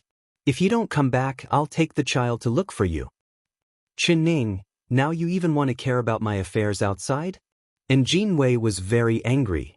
Chen Ning, let me tell you, I don't want to see your face. You have no right to interfere in my affairs. And Jinwei's tone was like, who do you think you are? What right do you have to interfere in my affairs? Ning Shu shrugged and hung up the phone. Who the hell cares about you? Ning Shu turned on the GPS and monitored Jinwei's current location. It showed that he was in a hotel. Hotel. Ning Shu narrowed his eyes. A place like a hotel was quite suitable for catching adulterers. Ning Shu put his phone aside and glanced at the child in the crib. Then he began to cultivate his ultimate martial arts. Martial arts were very important. If not for his martial arts, he would have been tied up at home by the Yin family and would not see the light of day. After the suicide scene, the Yin family did not dare to do anything to her for the time being, but the news had passed. The suicide incident was quite big. Her family had received the news. Chen Ning's mother quickly came to see Ning Shu. The first thing she said was, "Why are you getting a divorce? You can't get a divorce." Ning Shu said indifferently, "Since it's like this, it's better to get a divorce." "Where will you live after the divorce?" "Your sister-in-law said that one of your previous rooms was too small, so she renovated the 2 rooms. You know, young people nowadays like spacious and fashionable rooms," Chen Ning's mother said. Ning Shu was speechless. What a mess. What exactly is it that has to get a divorce? Can't you just bear with it? Take a step back and it'll be over. Chen Ning's mother said, "How can there be nothing wrong with 2 people living together? Didn't we all come here by quarreling? There's nothing that can't be over. That's how everyone came here." Ning Shu was speechless. He felt suffocated. It was because everyone was living like that that she had to live like that. Only those who were in it would know how painful it was. Ever since she entered this mission, she had been holding back her anger. She knew that she had to endure everything. She did not know why. What was she asking for? What was she after? Ning Shu said perfunctorily, I know what I'm doing." "It's good that you know. You have a child. You have to think about the child." Chen Ning's mother Ning Shu said, "And Jinwei is a good person. He has a stable job and doesn't have any bad habits. You still want a divorce? Don't you think you're asking for it? The shoes are not on your feet, but you only know how to say that the shoes are so beautiful. So beautiful and of good quality. What else are you not satisfied with? Think about the child." The most annoying thing was to talk about the child. The child was an adult at the age of 18 and could start a new life, but the woman had to endure until she died. It had been decades. Ning Shu was unfamiliar with Chen Ning's mother. He was probably afraid that she would become a burden to the family after the divorce. She was despised wherever she went. Because she had no value, she was treated as a burden wherever she went. Chapter 944. Ning Shu talked to Chen Ning's mother for a while. Chen Ning's mother kept telling Ning Shu not to throw a tantrum and not to get a divorce. Once they got divorced, it would be an earthquake for both families. They might become enemies if they had 2 different surnames. Chen Ning's mother also vaguely said that the 100,000 yuan betrothal gift from the Yin family had been used up for all kinds of electrical appliances in the house. In other words, she wanted Ning Shu to bear with it for the sake of 100,000 yuan. If the Yin family asked for 100,000 yuan as a betrothal gift, the family couldn't afford it. Ning Shu was speechless. "Chen Ning, you've never let the family worry about you since you were young. You're a sensible girl. If you're wronged, look at the child. The child is still so young. Chen Ning's mother touched Ning Shu's head. Women are like this. Everyone has been like this. Ning Shu's expression was wooden as he nodded. I know what to do. Your brother is getting married soon. Don't cause trouble with our son-in-law and make your brother's in-laws unhappy, Chen Ning's mother said. Ning Shu asked casually, has the date been set? We're discussing the date. When the time comes, we'll invite you and our son-in-law to come over and have a good talk with him, Chen Ning's mother said. Oh, Ning Shu replied. Chen Ning's mother brought over some eggs for Ning Shu to nourish his body. Ning Shu curled his lips. Thank you. Before Chen Ning's mother left, she told Ning Shu not to have any conflicts with her son-in-law. Ning Shu hummed insincerely. As for the original owner's brother's wedding, Ning Shu hadn't decided whether to go. Ning Shu hadn't met Chen Ning's brother, but he felt that he was quite indifferent. He didn't come to see his sister after she gave birth and used her sister's betrothal gift money to decorate and get a wife. So, it seemed that this was basically the life of a woman nowadays. Ning Shu shrugged and felt tired, so he lay on the bed to rest. As for her family, Ning Shu didn't care. She was definitely going to get a divorce. Did he really think that she wanted to live with Jinwei? The person who showed her trump card first was likely to lose. Because of the law, Jinwei couldn't get a divorce within a year. Even if he brought it up, the court wouldn't accept it. She now had the upper hand. Ning Shu, who was sleeping, was woken up by a noise. He opened his eyes and saw Jinwei taking clothes from the wardrobe and putting them in a box. Jinwei glanced at Ning Shu, his face incomparably cold and annoyed. He put his tie, shirt, and suit jacket into the box. Ning Shu asked, "Where are you going?" "I won't be living at home anymore. Tell me when you've decided to divorce," Jinwei said coldly. Ning Shu didn't care. Who cares where you are? You use this kind of method, and you use this kind of indifferent way to torture people. Ning Shu didn't say a word. He just looked at the baby in the crib. Jinwei was angered to death by Ning Shu's cold attitude. In Jinwei's heart, when he was about to leave home, the other party should be in fear and trepidation to keep him and beg him not to leave. What did he want such a woman for? Chen Ning, I'll tell you directly. I'm definitely going to divorce you. Jinwei said, as long as we live apart for a long time, I may also file for divorce with the court. Our relationship is broken. Broken relationship? What kind of relationship was that? How could it be broken? Ning Shu nodded. I see. Then I wish you all the best. It would be best if you moved out. No one would serve you tea, cook for you, and wash for you. How long would your salary last? Jinwei took a deep breath. Don't challenge my patience. Sooner or later, I'll kick you out of this house. Jinwei slammed the lid on the box and left with it in his hand. Jinwei's mother grabbed him and refused to let him go. She begged Jinwei not to move out and scolded Ning Shu. Jinwei's mother's eyes were filled with tears. Jinwei had never left home. She would be very worried if he went out. Jinwei insisted on leaving. He pulled away Jinwei's mother's hand and left with the box. Jinwei's mother rushed to Ning Shu's room and looked at Ning Shu with hatred. Who do you think you are? What right do you have to make Jinwei leave? Ning Shu held the child in his arms and covered the child's ears so that he would not be frightened by Jinwei's mother's hoarse voice. Even if someone were to leave, it would be a woman like you. Chen Ning, you've grown up. Find Jinwei for me. Jinwei's mother, Ning Shu, roared, her face full of disgust. Ning Shu said, his legs are on his body. I can't stop him from going anywhere. Can I cut off his legs? You're still quibbling.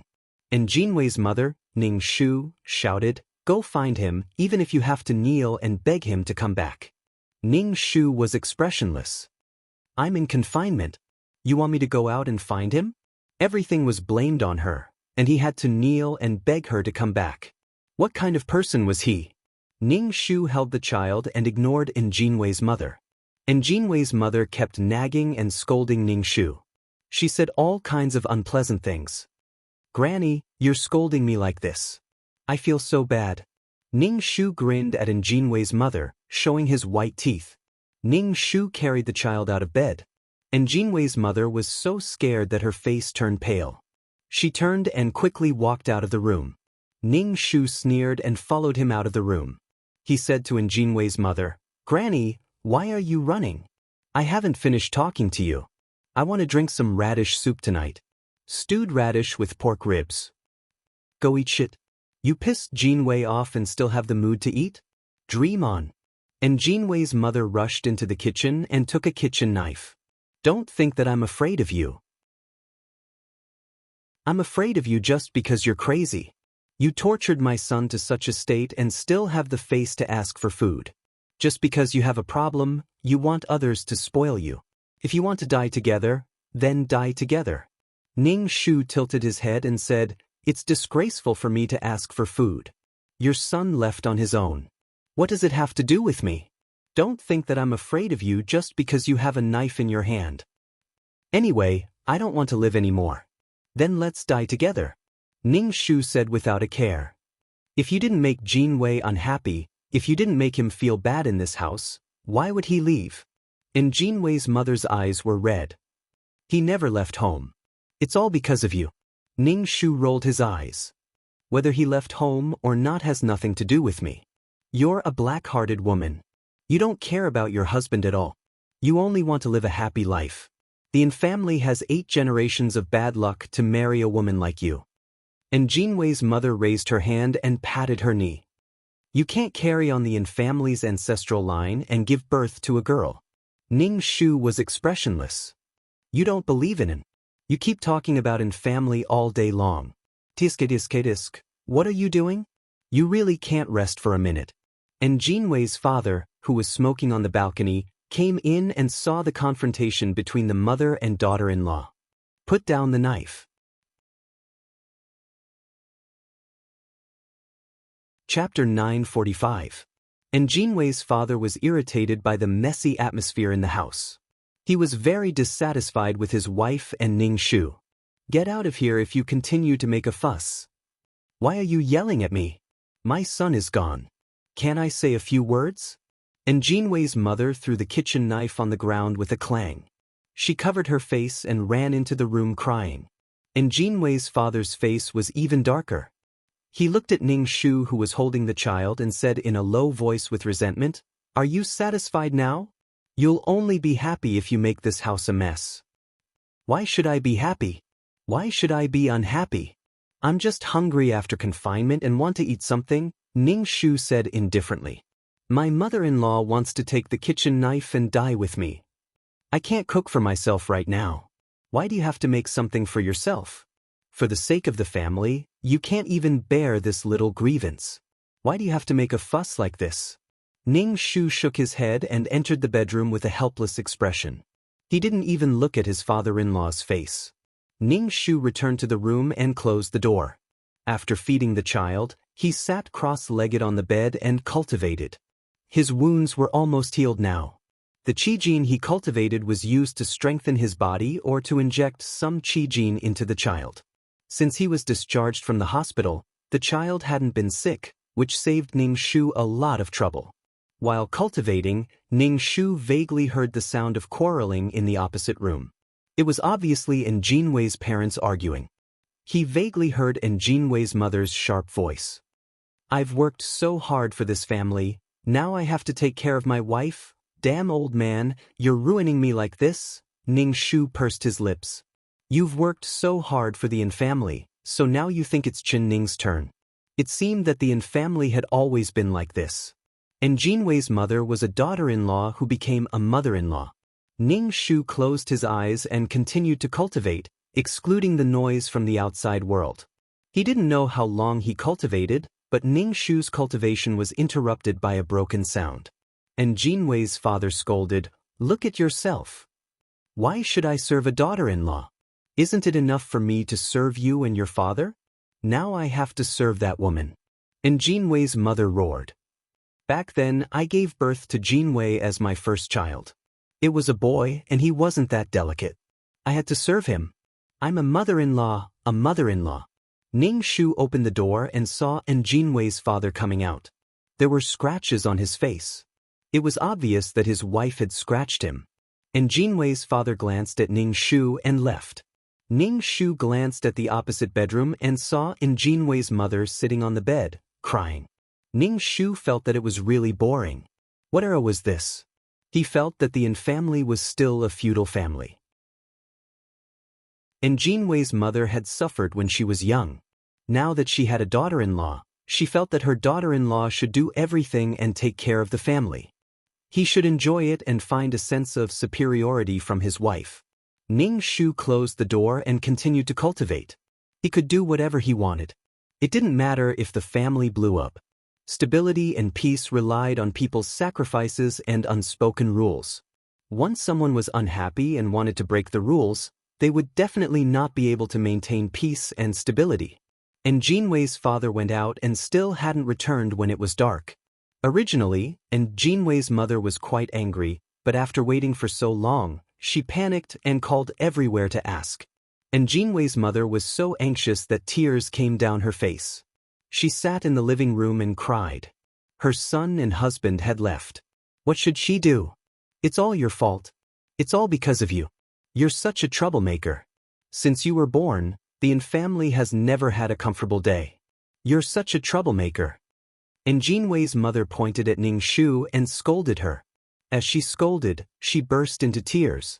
Ning Shu was expressionless. What was there to cry about? How could such a big person get lost? And Jinwei's mother had been tortured to the point of masochism. And Jinwei's father didn't treat her well, but she couldn't leave him. This father and son pair were very good at using emotional violence. Just like now, they didn't say anything and ran away on their own. They didn't return home when it was dark. They deliberately made you anxious and deliberately tortured you. And Jinwei's mother was worried that something had happened to him, but she was also worried that he had climbed into a woman's bed. She paced around the living room anxiously. Ning Shu wasn't in the mood to quarrel with Jinwei's mother. He closed the door and clicked on the GPS to see where Jinwei was. When he had nothing to do, he still had to go around the hotel. Maybe something would happen? Qin Ning opened the door. And Jinwei's mother knocked hard on the door.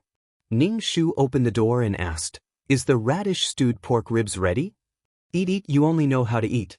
And Jinwei's mother reached out and grabbed Ning Shu's arm. She shouted angrily, Come with me to find your father-in-law. He's old. He's not home so late. Is he in danger? Ning Shu pried Jinwei's mother's hand away. It's cold at night. I'm in confinement. Confinement is more important than being in confinement. Chen Ning, I've never seen a woman as cruel as you. And Jinwei's mother glared fiercely at Ning Shu. Ning Shu rolled his eyes. He's not a 3-year-old child. How could anything happen to him? I called all his friends in the neighborhood. They said he didn't go over. His face is covered in bruises because of you. How could he go to his friend's house?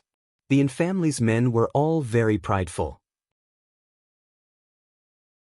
They puffed themselves up at their own cost. He's probably with your son now. When Ning Shu checked the GPS, he found 2 red dots. They were always together. It was probably Jinwei's father. Ning Shu didn't buy it at all. These people had nothing to do with him. Ning Shu wouldn't even blink if they died in front of him. Because he didn't care, there was no reaction. These people's cold violence could only be used on people who cared about them. When Jinwei heard Ning Shu's words, she immediately called him. She probably knew where her husband was. She let out a long breath and sat on the sofa. Ning Shu looked at her as if the sky was falling. Now, he relaxed as if his spirit had been sucked out. She was just another person who was enslaved by the Yin family. She still had to feel superior in front of her daughter-in-law. Ning Shu went to the kitchen to get something to eat. After eating, he closed the door and ignored everything. Ning Shu opened the GPS again and found that the 2 red dots were both there. It seemed that the father and son were really together. For the next few days, the father and son slept in the hotel. And Jinwei's mother seemed very frustrated when her husband didn't come home. She called her husband, but he hung up immediately. And Jinwei's mother's eyes turned red. Ning Shu didn't feel anything. He ate, slept, and cultivated every day. His body was very strong. Usually, in such a situation, the first to collapse was the weak person. and Jinwei's mother personally went to the hotel to find her husband.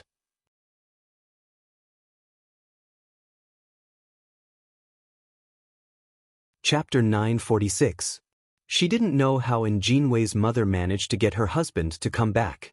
She probably just pretended to be weak and said nice things. As soon as Jinwei's mother got home, she said to Ningshu, "Go and get Jinwei back. Do you know how hard Jinwei is living in the hotel? No one washes his clothes.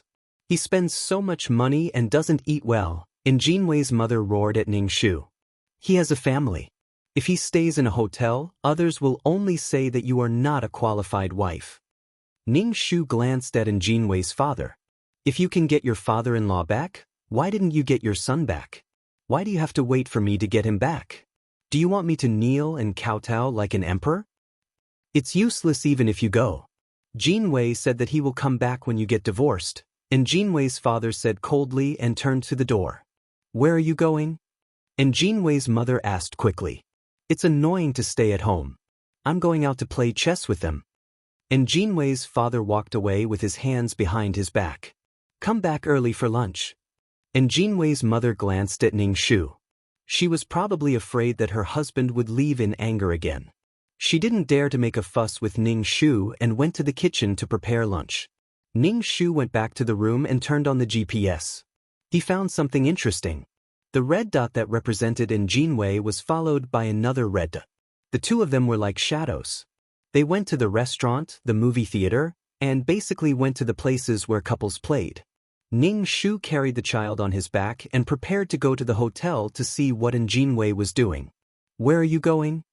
Jinwei's mother looked at Ningshu warily. She was afraid that Ningshu would run to the top floor and jump off again. Ningshu said, "Aren't you going to get Jinwei back?" "I'm going to kneel and kowtow." "Really?" Ningshu carried the child and left. Ningshu arrived at the hotel according to the GPS. It wasn't dark yet, and Jinwei hadn't returned to the hotel yet. Ningshu waited in the convenience store opposite the hotel and bought some food. When the evening lights came on, Ningshu found out from the GPS that Jinwei was heading towards the hotel. Ningshu saw Jinwei enter the hotel with a woman holding his arm. Ningshu followed him into the hotel. Because of the GPS, he didn't need to ask the front desk where Jinwei's room was. However, Ningshu was standing at the door of the guest room. Without the key, there was no way to enter. He didn't know if the two of them had gotten to the point. She should take a shower and prepare the atmosphere. No matter what, she had to wait for the two of them to take off their clothes and change into their pajamas. Ningshu waited at the door. After about 10 minutes, Ningshu pressed the doorbell and said, "Sir, your red wine is here." In the room, the two of them were wearing bathrobes after taking a shower. The woman was lying seductively on the bed. Jinwei was about to do something when he heard the hotel waiter bringing the red wine. He was a little puzzled. He didn't order red wine. Jinwei opened the door and was stunned to see Ningshu holding the phone. He was about to close the door when Ningshu kicked the door and entered the room. "What are you doing here? Get out." Jinwei dragged Ningshu out of the room. Ningshu shook off Jinwei's hand and held the phone to record the woman on the bed. The woman on the bed immediately pulled the loose bathrobe to cover her body. She lowered her head and covered her face with her hair before running out of the room. Ningshu's voice was inexplicably shocked. "Jinwei, you're calling a prostitute and not paying? Who told you to record? Give me the phone." Jinwei's face darkened. He reached out to grab Ningshu's phone. Ningshu put the phone in his bag and ran out of the room without saying anything to Jinwei. Jinwei wanted to chase after Ningshu, but he was wearing a bathrobe and there was nothing inside. Jinwei gritted his teeth and put on his clothes. He casually stuffed the clothes into the suitcase and was ready to check out and go home. After being recorded that kind of video, Jinwei wanted to prevent it from being leaked. Jinwei wanted to kill this crazy woman. How dare she? Ningshu took her phone and saved the video in her email. Then she went back. "I knew you couldn't call Jinwei back." Jinwei's mother said in disdain when she saw Ningshu coming back alone. Ningshu smiled. Maybe he will come back later. She had the evidence of Jinwei's affair in her hands. It would be strange if Jinwei could sit still. In just half an hour, and Jinwei rushed back. As soon as he entered the room, he lifted the suitcase and threw it at Ning Shu. His face was full of anger and disgust. Ning Shu wouldn't stand there stupidly and let the suitcase hit him. He dodged it at once. The suitcase hit the ground with a bang and the small wheel fell off. And Jinwei's sudden action made the two elders look at each other. And Jinwei's mother quickly asked, "What's wrong with you?" "Ask her what she did." And Jinwei was so angry that his face turned blue. He pointed at Ning Shu. "Don't think you can threaten me with that kind of video." "What is it?" And Jinwei's father asked with a frown. Ning Shu took out his mobile phone and played what he had filmed. "Oh, he's talking about this." Ning Shu said bitterly, "You find other women. I feel so bad. How can you do this to me? Why can't I find other women? You are pregnant and I need relief." And Jinwei said with a cold face. And Jinwei's father asked, "Who is this woman?" "I just met her online. Meeting her won't hurt the family," and Jinwei said. "The next day we will go our separate ways," and Jinwei said lightly. Ning Shu understood. It was an online hookup. He didn't know if this was in Jinwei's first time or if it had been many times. "Jinwei, what kind of woman is she?" And Jinwei's mother asked politely. "She had the intention of looking for a daughter-in-law. I won't bring such a woman home." And Jinwei said, "Playing with that kind of woman is enough. It's just to relieve each other's loneliness. Find a woman, find a good woman," and Jinwei said. Ning Shu was speechless. So what are men like? They want to sleep with other people's wives and girlfriends, but they also want their girlfriends and wives to be virgins. That's how it should be. Marry a virtuous wife. That kind of woman will only make the house a mess. And Jinwei's father nodded and said, "Ning Shu, didn't Jinwei do something good? Shouldn't the main point be that he cheated?" Ning Shu coughed. And Jinwei, "You are not loyal to your marriage." "I'm not loyal. You can divorce me." And Jinwei said coldly. Ning Shu sneered. "Chen Ning, if you really have a backbone and think that I betrayed you, divorce me." Chapter 947. If you can't stand it, I'll definitely agree to divorce you. And Jinwei stared at Ning Shu with disdain. Obviously, he thought that Ning Shu didn't have the courage to divorce him. Ning Shu thought, "Damn, I'm so bad-tempered. I've never seen an affair so self-righteous. Do you think you can seize the opportunity to divorce me?" Ning Shu lifted her foot and stepped on the sofa expressionlessly. She had just recorded such shameless words. She didn't know what kind of comments it would cause on the internet. "What are you talking about? You want to divorce me?" Ning Shu looked indifferent. "Say it again. Who do you want to divorce?" Ning Shu bent down and picked up an apple. She tossed it in her hand and was about to throw it at Jinwei. And Jinwei's eyes followed the rise and fall of the apple. He couldn't help but move to the side and yell at Ning Shu with a sullen face. "Chen Ning, are you going crazy again? Put it down. I'm just sad that you want to divorce me. I can endure anything. Please don't divorce me." Ning Shu begged, but her face was gloomy, as if she was about to start a fight. "Chen Ning, aren't you a bitch? Why don't you divorce me? Anyway, I must divorce you." And Jinwei looked particularly disdainful. "Who are you calling a bitch?" Ning Shu tilted her head and looked at Jinwei. The apple was directly thrown at Jinwei. And Jinwei had been prepared for Ning Shu. Although he dodged, he was still hit. And Jinwei hissed. He felt as if he had been hit by a stone. It was burning. Before he could breathe a sigh of relief, apples hit him one after another. He suddenly cried out in pain. "Chen Ning, what are you doing?" When Jinwei's mother saw that her son had been beaten, she was so angry that her face turned green. Her son couldn't even bear to lift a finger, and was beaten by this crazy woman one after another. And Jinwei's mother had long wanted to tear this woman apart. And Jinwei's mother stretched out her hand to hit Ning Shu, but Ning Shu dodged in a flash. "You still dare to hide?" And Jinwei's mother's eyes widened. Her eyes were bloodshot as she ferociously looked at Ning Shu. "Why are you blaming me when you can't hit me? How can you be so unreasonable?" Ning Shu said indifferently. Ning, let's talk things out. Don't get physical, and Jinwei's father said sternly. Ning Shu lightly said, I'm already being very polite by not cutting off his manhood. Maybe I'll go crazy and cut off his manhood. I heard that it's not illegal for a mental patient to kill someone. I have severe postpartum depression, and I'm often in a trance. Even though I'm high up, it's as if I'm walking on flat ground. Last time in the bathroom, I felt like I was tied up inside. I couldn't get out no matter how hard I tried. I couldn't shout, so all I could do was bang my head against the wall, Ning Shu said indifferently. I think I'm already crazy. And Jinwei looked at Ning Shu in anger. He couldn't help but clamp his legs together, afraid that Ning Shu would cut off his life grid. Even those who didn't care about their lives were afraid of lunatics. Who knew what lunatics would do? And Jinwei coughed and tried his best to soften his voice. Ning, can we have a good talk? There's no point in arguing like this. Then talk to me properly. I can't hear anything reasonable from you. Cheating is so natural. If I hear it, I'll beat you up once. Ning Shu sat on the sofa and pointed at the apple on the ground. Wash an apple for me. I'm thirsty. The Yin family stood motionless. Ning Shu pointed at the apple on the ground again. Wash it. What are you waiting for? Didn't you say you wanted to have a good talk? I want to eat an apple now. Wash it for me. Ning Shu propped his chin up and looked at Jinwei. Hurry up. Go wash one, Jinwei's father said to his wife. Wash one. Jinwei's mother pursed her lips and bent down to pick up the apple.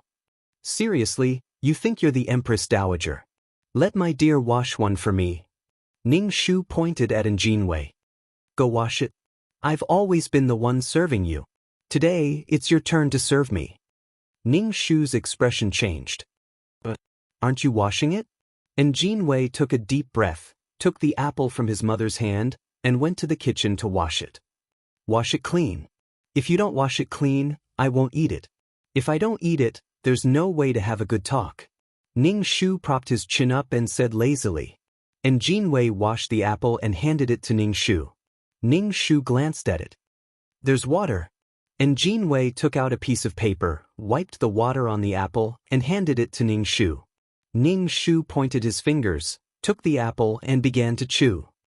Can you talk now? Jinwei said. Before we talk, give me the video. I'm eating an apple. Ning Shu said indifferently. The Yin family stared at Ning Shu eating the apple alone. Jinwei's mother stared at Ning Shu, her eyes almost popping out. Ning Shu handed the apple core to Jinwei. When out? Jinwei asked with a look of displeasure. You can't expect me to talk with the apple core. Ning Shu reached out to Jinwei. Throw it away. Jinwei was so angry that he let out a long breath. He took the apple core from Ning Shu's hand and threw it into the trash can. He sat opposite Ning Shu and bared his teeth. The place where the apple hit his body was red and swollen, and it was burning.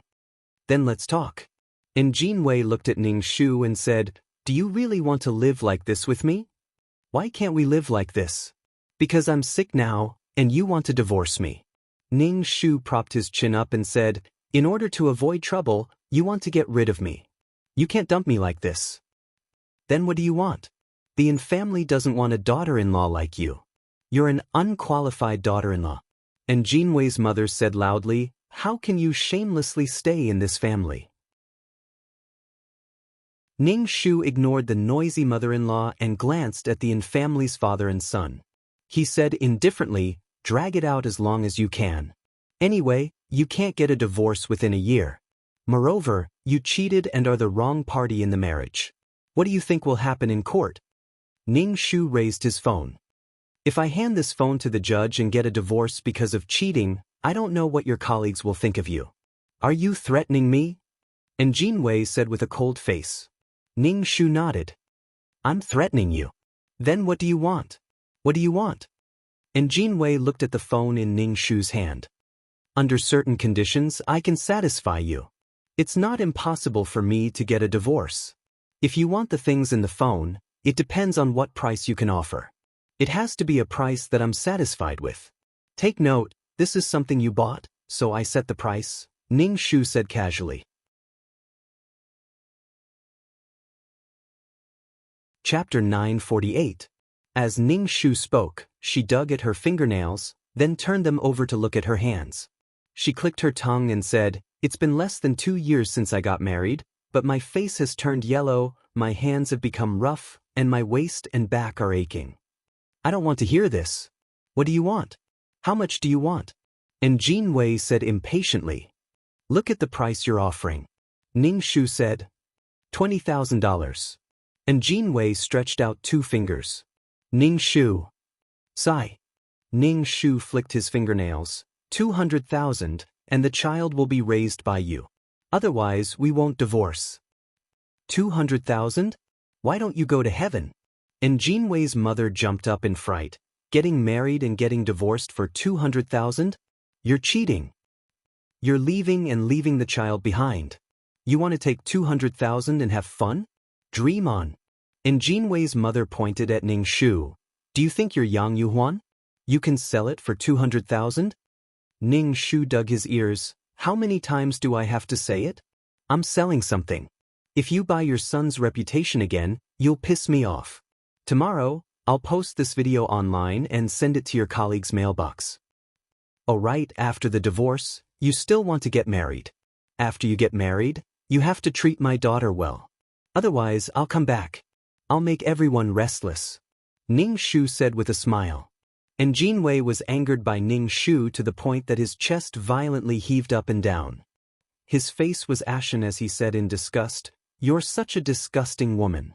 You can even abandon your own flesh and blood. Hypocritical and vain. Why did I marry you in the first place? Don't tell me I don't want to start over? It's not good for me to marry again with a burden. Besides, Nan is your family's blood." Ning Shu said indifferently. He was speechless in his heart. He couldn't even fulfill his responsibility as a father, yet he wanted a woman to show maternal love and love for her child.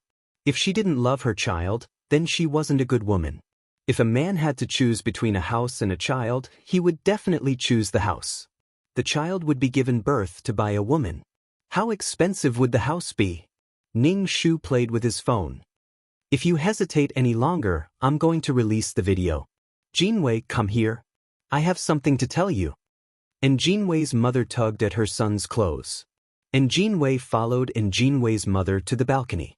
And Jin Wei's mother said in a low voice, "Jin Wei, you can't let that girl stay. If you really divorce Chen Ning, you'll definitely get married again.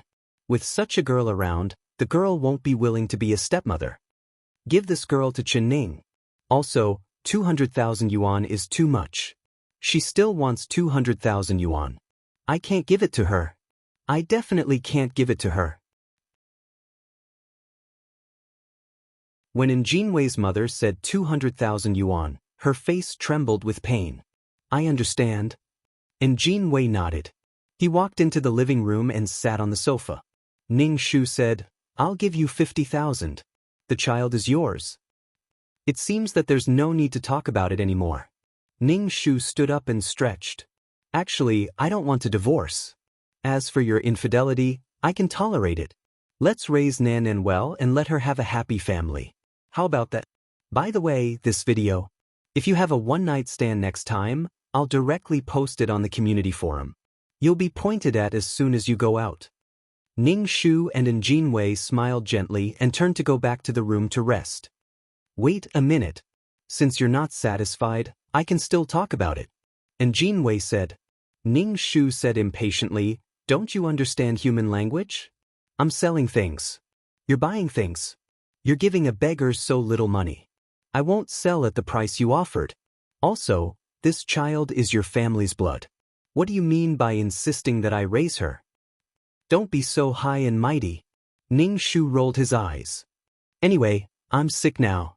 I'll rely on you for as long as I can. By the way, I won't do housework in the future. Maybe I'll go crazy and pour hot oil on your face." Ning Shu said with a smile. "Sit down. Business is all about talking. Since you're not satisfied with the price, we'll just increase it." And Jin Wei's father stared at Ning Shu and said. Ning Shu tilted his head and sat down. "I want 200,000. Not a penny less. The child is yours. 80,000. The child is yours. And Jinwei said, "We won't take this child. This child will affect my remarriage." Ning Shu was not surprised that the Yin family did not want the child. The child was not welcome from birth. Ning Shu was definitely going to take the child away. He could imagine how the child would be treated in the future if he stayed. Ning Shu shook her head. "No, 200,000. I can't have the child. I want to pursue my own happiness. The child might affect your remarriage, but does that mean it will affect mine? Will the man I marry in the future be willing to raise someone else's child? After all, this child belongs to your family. If I raise a child, what will I do?" Ning Shu's face was full of dissatisfaction. "I don't want this child. You're her mother. Why don't you want it?" And Jinwei's mother looked at Ning Shu with eyes full of disdain. "You're her grandparents. You're still her father. Why don't you raise her?" Ning Shu rolled his eyes. 100,000. The child is yours. Then you have to give me the video. And Jinwei said, "This is my bottom line. If you don't agree, then I'll wait for a year and divorce you. Then you won't get anything." Ning Shu shrugged indifferently. "It'll only take half a minute to upload this video to the community forum. If I insist on not divorcing and tolerate your mistakes and your infidelity, the judge won't divorce us." And Jinwei took a deep breath and exhaled deeply. Ning Shu's shamelessness had probably angered him to the point of being speechless. "Chen Ning, don't be so ruthless. We'll meet again in the future," and Jinwei's father said. Ning Shu looked surprised. "How can we meet again in the future? We're enemies now. How can we be friends in the future? It's normal that we don't talk to each other. Then what do you want?" And Jinwei pulled his tie irritably. 200,000 is impossible. Chen Ning, don't push me too far. 150,000. The child is yours. And Jinwei said, "This is my last price. Since you agree, then forget it. I can only think of other ways. I can't guarantee what will happen." Ning Shu glanced at the Yin family's faces. This was probably their bottom line. Ning Shu curled his lips. 180,000. I don't want the child. 150,000. The child is yours, and Jinwei said. Ning Shu looked annoyed. 150,000. I don't want the child. If you don't want the child, then give the child to me.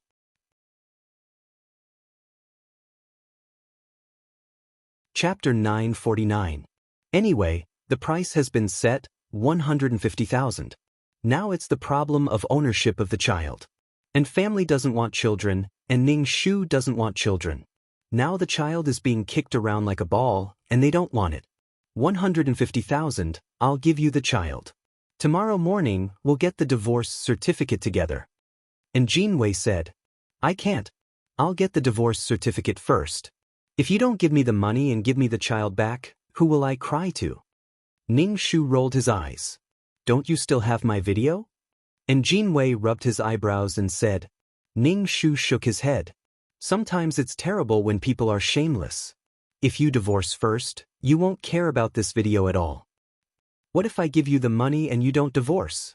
And Jinwei said. As long as you give me the money, I'll definitely divorce you and give you the memory card immediately. Ning Shu said. And Jinwei rubbed his forehead. If you lie to me, I'll go to your mother's house to make trouble. Anyway, no one can live in peace. Okay, anyway, the monk can run but the temple can't run. Ning Shu yawned. Then tomorrow we'll go to the bank to transfer the money. I'm going to sleep first. Ning Shu turned his head and said, Don't expect to steal my cell phone at night. There's a fruit knife under my pillow. If I stab someone when I'm in a trance, I may not be able to guarantee what will happen. Good night, have a good sleep and have a good dream. Ning Shu said with a sweet smile. Ning Shu took the child back to the room. Looking at the sleeping child, he sighed. He didn't know anything about the child. Ning Shu put the child on the crib and began to sit cross-legged on the bed to cultivate. He cultivated until the next morning. Ning Shu changed the baby's diaper, fed him milk, carried him on his back and left the bedroom. And family was sitting at the dining table early in the morning. There were fried dough sticks, soy milk and porridge on the table. Ning Shu sat down and ate breakfast. The Yin family members didn't look too good. It was obvious that they hadn't slept much all night. And Jinwei's mother looked at Ning Shu with eyes as sharp as knives. Hearing the sound of Ning Shu eating porridge, she couldn't help but say, "The Yin family has 8 lifetimes of bad luck to have a daughter-in-law like you. Yes, you must have done too many immoral things in your previous lives." Ning Shu said with a smile, "If I don't want a child, then you really don't want this child. This is the blood of your Yin family. Who wants this girl? Ever since she was born, the Yin family hasn't lived a good life. They haven't lived a peaceful life. She's a jinx, a debt collector." And Jinwei's mother said in disgust. Ning Shu pursed his lips. Fortunately, this child didn't know anything now. If the child could remember and be sensible, who knew how he would feel after hearing this? What era was this? Still so patriarchal. And family was really a suffocating place. There was no warmth of family, only indifference and a utilitarian hierarchy. If you don't want her, then give her to me. Ning Shu was very dissatisfied and said to Jinwei, "We'll transfer the money to the bank later." After breakfast, the family went out. When they arrived at the bank, Jinwei said, "If you lie to me, I will never forgive you." One hand over the money, one hand over the goods. Ning Shu said lightly, "I don't have a job. I have to support my children. I need money very much. Why would I lie to you?" And Jinwei took a deep breath and asked Ning Shu for the bank account number. He went to the counter to transfer the money. Ning Shu sat on the chair and waited. A few minutes later, Ning Shu received a text message from the bank. Her card already had 150,000 yuan. "Give me the thing." And Jinwei reached out to Ning Shu. Ning Shu gave the phone to Jinwei. "I'm not sure if you have a backup." And Jinwei said, "I'll give you the phone." Ning Shu gave the phone to Jinwei. And Jinwei took the phone and glanced at Ning Shu. His fingers slid over and over again before he gave the phone to Ning Shu. "Go to the Civil Affairs Bureau." And Jinwei said coldly.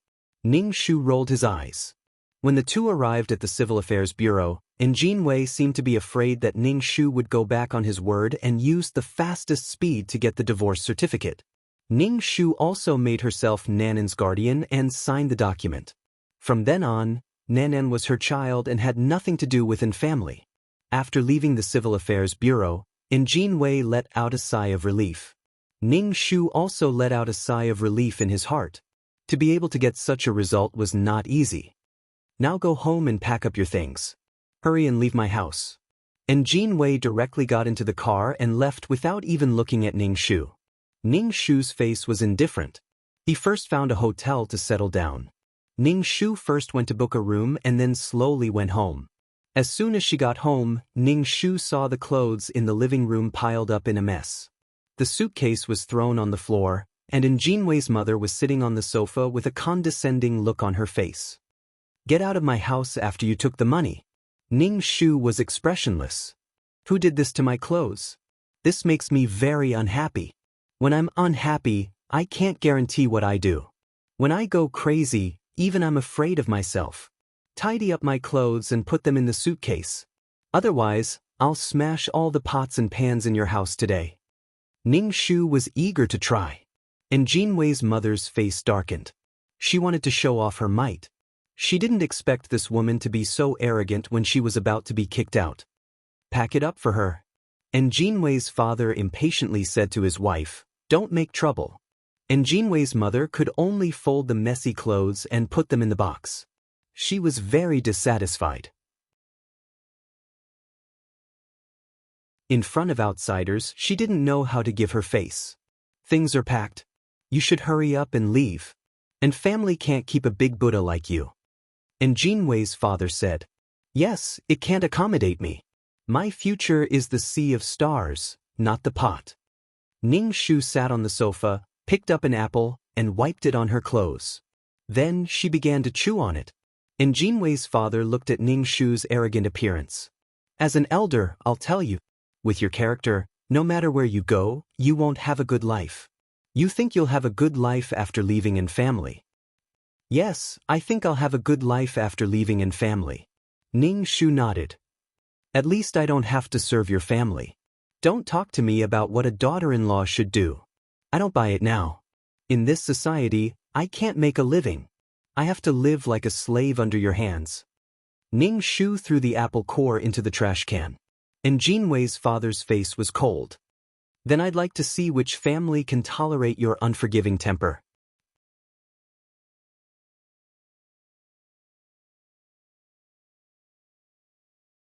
Chapter 950. I also open my eyes wide to see what kind of daughter-in-law you can find. She has no complaints and is willing to work hard without complaint. Ning Shu said with a smile, don't treat women as fools. Anyway, it's not a daughter-in-law like you. And Jinwei's mother closed the box and threw it to Ning Shu. Take it and get out. Ning Shu stood up and went out with the box. And Jinwei's mother followed behind Ning Shu and waited until Ning Shu went out. Get out. Then she slammed the door. Ning Shu smiled and put the box on the ground. Then she banged on the door and wailed, Grandma, don't drive me away. Please, I will control my temper in the future. My depression will definitely be cured. Grandma, don't drive us away. Where should we go? Ning Shu banged on the door with all her might, wailing at the top of her lungs, I'll definitely recover. I don't need to take any medicine for my illness. It won't cost a lot of money. I just need some time to adjust. Grandma, husband, you can't abandon me and the child. Ning Shu's crying and knocking on the door woke up the child on her back. The child also wailed. The neighbor opposite opened the door and saw Ning Shu leaning on the door with tears and snot on her face. They asked, Mrs. N, what's wrong with you? My husband doesn't want us anymore. He wants to divorce me. I don't know where the child and I are going. Ning Shu banged on the door. Grandma, please let us in. Chen Ning, you are so shameless. You have already divorced Jinwei. Why are you still here? You should get out of here after taking the money. Isn't 150,000 yuan enough for you? And Jinwei's mother opened the door and saw that the corridor was full of onlookers. Ning Su cried and said, Grandma, don't drive us away. I'm sick and can't take care of the child. Please. Get out. I've never seen a woman as shameless as you. And Jinwei's mother was so angry that her whole body trembled. She slammed the door. Ning Shu coaxed the crying child as he carried the suitcase away. As he walked, he sobbed softly and wiped away his tears. After leaving the neighborhood, Ning Shu hailed a taxi and went to the hotel. Ning Shu put the child on the bed, took a bath, and then hugged the child to sleep. Not sleeping for a long time was unbearable. Although it was possible to cultivate, not sleeping all the time would cause a person's spirit to collapse. The biological clock of humans was to work at sunrise and rest at sunset. Finally, they could have a good sleep. Ning Shu and his child slept until the next morning. After waking up, Ning Shu turned on his phone and saw a lot of missed calls from Chen Ning's mother. It seemed that she knew about her divorce. Ning Shu took the child out of the hotel and bought some breakfast, as well as some health supplements and gifts, before she planned to return to her mother's home. Ning Shu pressed the doorbell. Chen Ning's mother opened the door and saw Ning Shu. She immediately pulled Ning Shu in angrily. What did I tell you before? In the end, you didn't even say a word to your family before getting a divorce. You even brought a child with you. Chen Ning's mother said angrily. I told you, and Jinwei's family is quite well off. He has a job and a stable job. He also has various subsidies every month. After calculating everything, his monthly salary is not small. He will have a retirement salary in the future, and he is the only son. In the future, the family will be his and yours. Chen Ning's mother was very angry. You didn't tell me or your father about this. Women are not popular when they get divorced. Women are the ones who suffer when they get divorced. Moreover, you have a child. Are you crazy? Ning Shu listened to Chen Ning's mother's nagging indifferently and didn't say a word. Anyway, she was complaining about her divorce. Chen Ning's brother grabbed his messy hair and walked out of the room in flip-flops. He looked like he hadn't woken up yet. When he saw Ning Shu, he called her sister and then sat down at the table to eat breakfast. Sister, I heard that you got divorced.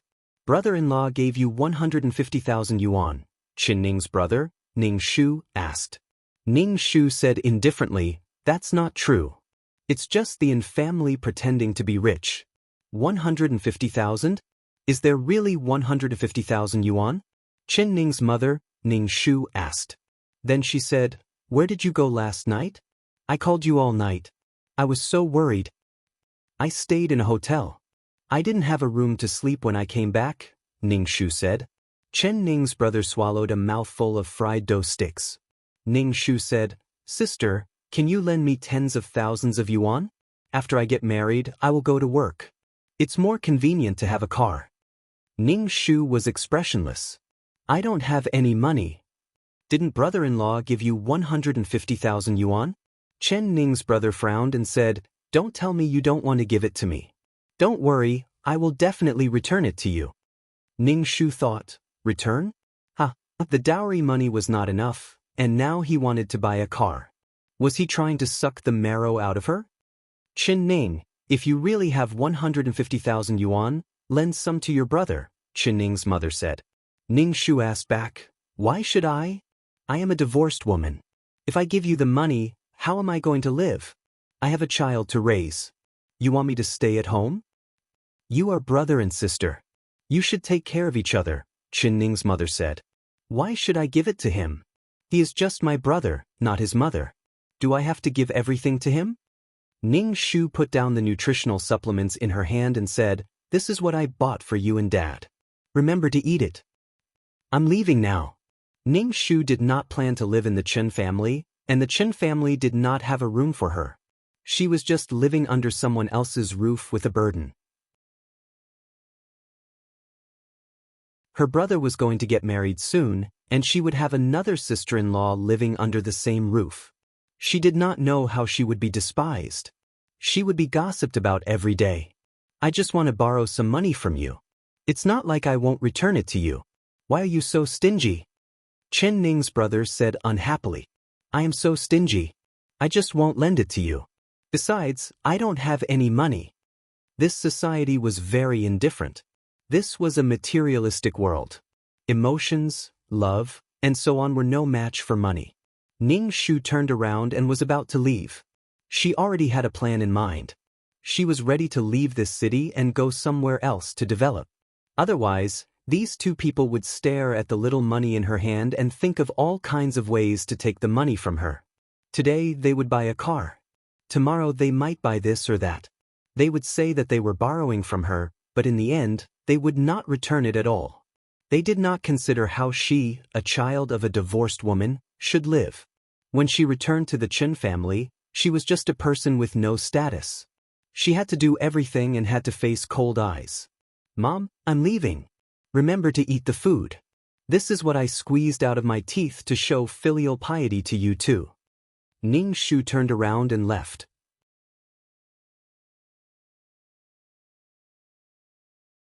Chapter 951. Ning Shu put the gift on the sofa and turned to leave. He didn't want to have anything to do with Chen Ning's family. In just one night, the Chen family knew that he was divorced and that he still had 150,000 yuan. Ning Shu sometimes felt that fate was a strange circle. Chen Ning was born into such a family, and the magnetic field of fate attracted people like the Yin family.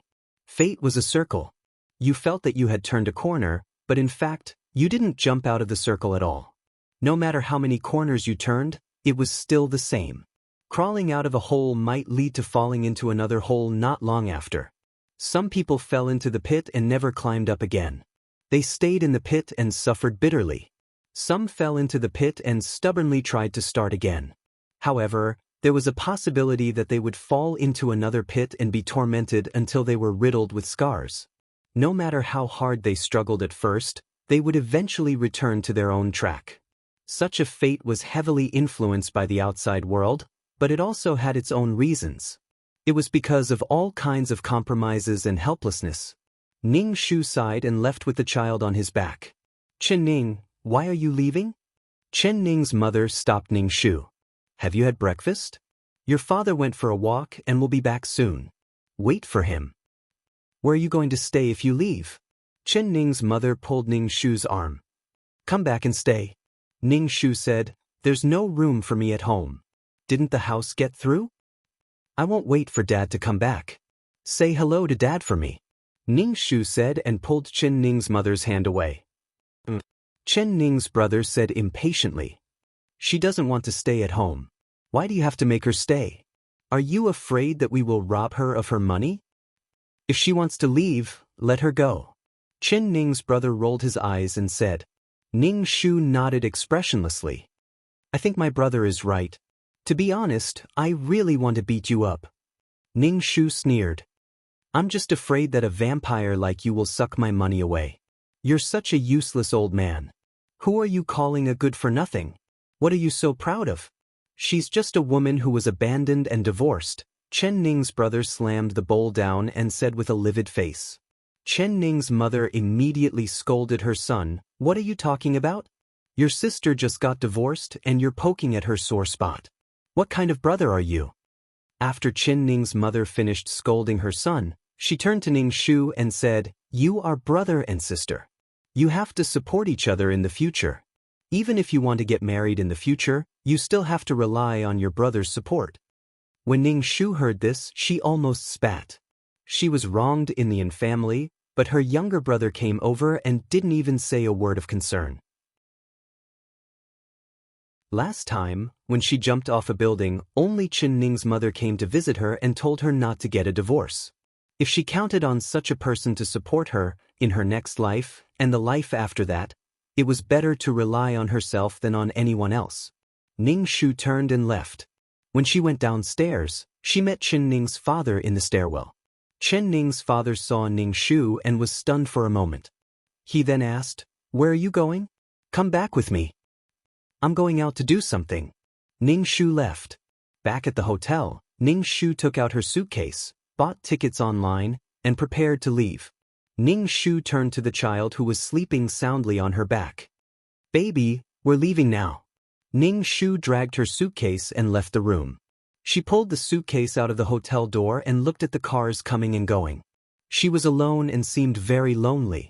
However, it was very carefree. She finally didn't have to face those people. She couldn't feel the warmth of being with them. It was better to be alone. Ning Shu took a car to the airport. While waiting for the plane, Ning Shu uploaded her recording to the community's forum. Although she gave the video to Jinwei, she also recorded it. What she recorded was Jinwei saying that she had a reason for cheating. Ning Shu smiled and uploaded the recording to the forum. Then her phone rang. It was Chen Ning's mother. Ning Shu answered the phone and Chen Ning's mother's reproachful voice came from the other side. Where have you been? Come back quickly. We can discuss anything. Don't run around with the child. Come back and continue with your confinement. You haven't finished your confinement yet. Your brother's words aren't nice, but that's his temper. He still cares about you, Chen Ning's mother said. Come back quickly with the child. This is your first child. Do you know how to take care of a child? Mom, I'm going to live in another place for a while. You don't have to worry about me, Ning Shu said lightly. Where are you going? It's dangerous for a woman to take a child to another place. Don't be angry. Come back quickly. Your brother is going to get married soon. Don't you want to come back for the wedding? Chen Ning's mother said immediately with dissatisfaction. You're my daughter. Do you want to cut ties with us by doing this? Chen Ning's mother said angrily, I raised you, but you didn't tell me or your father when you got divorced. You got divorced on your own. Do you think your parents are so shallow that they only care about the money in your pocket? Of course. Ning Shu said, I just want to walk around. You don't have to worry about me. I'm going to board the plane. I'll hang up first. Ning Shu hung up the phone, then took out the SIM card, broke it, and threw it into the trash can. The airport informed them to board the plane. Ning Shu sat on the chair with the child in her arms, looking at the blue sky and white clouds outside the window. Sometimes, family is a burden. We are all living for others. Just a few years for ourselves to do what we want to do. So what if she went back to her mother's home? She still had to face endless complaints and attacks. Ning Shu looked at the child in her arms. It was white and tender. Speaking of which, how many times had she been a nanny? In the past, she was a nanny. This time, she was a real nanny and had to feed the child. Ning Shu kept looking at the sky outside the window. She let out a long sigh and let out the depression and irritation in her heart. Even if Ning Shu didn't see in Jinwei as her husband, she was still angry. What's more, Chen Ning relied on her husband. How desperate it was. Now she was finally free. Marriage was to warm and support each other. But such a cold union would only make people desperate and painful. After experiencing so many worlds, Ning Shu felt that there was nothing more practical than living on her own and living with dignity. It was better to marry well than to do well. So the question was it easier to marry well than to do well? Women still had to pay attention to their own growth. A dependent marriage would not last long.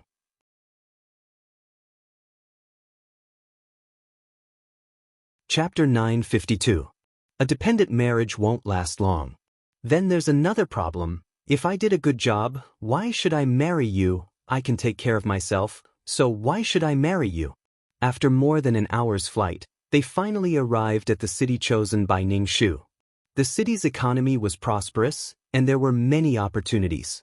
More importantly, there were many universities in the city. Ning Shu carefully calculated the money she had. The money could be used for a few years. During this time, Ning Shu planned to study for a bachelor's degree. Then she would get a lawyer's certificate. After thinking about it, Ning Shu still planned to be a lawyer. If she did business, she didn't have much money in her hands, and she had a child to take care of. She would rely on 100,000 yuan to support herself until she could join the workforce. The social norms required certificates to engage in various industries. It was not like the ancient times when Ning Shu could set up a fortune-telling stall or make some Chinese medicine facial masks. Now the modern world has a lot of restrictions. She can't do these things without a certificate. Without a certificate, it is illegal. Ning Shu didn't want to be detained and fined. Ning Shu found a small hotel to live in first. She bought a SIM card and inserted it into her mobile phone. Ning Shu took the child to find a place to live and a house to settle down. The house in the city center was too expensive. Ning Shu didn't rent a house in the city center. Instead, she rented a small house with one living room and one bathroom in the suburbs. The rent was more than 1,000 yuan a month. Ning Shu was very satisfied with the house. It was good for her to live alone with her child. After signing the contract with the landlord, Ning Shu returned to the hotel and took the box to the rented room. The landlord looked at Ning Shu, a woman with a child, and couldn't help but ask, "You live alone. Where's your husband?" "I'm divorced," Ning Shu said. The landlord looked at Ning Shu with some pity in her eyes. Of course, there was a little disdain in her eyes. In this society, as long as there was a divorce, people basically thought that the woman was not good enough and the husband's family didn't want her. Ning Shu directly ignored the landlord's eyes. This kind of eyes was better than dying in the house. There was no perfect thing in the world.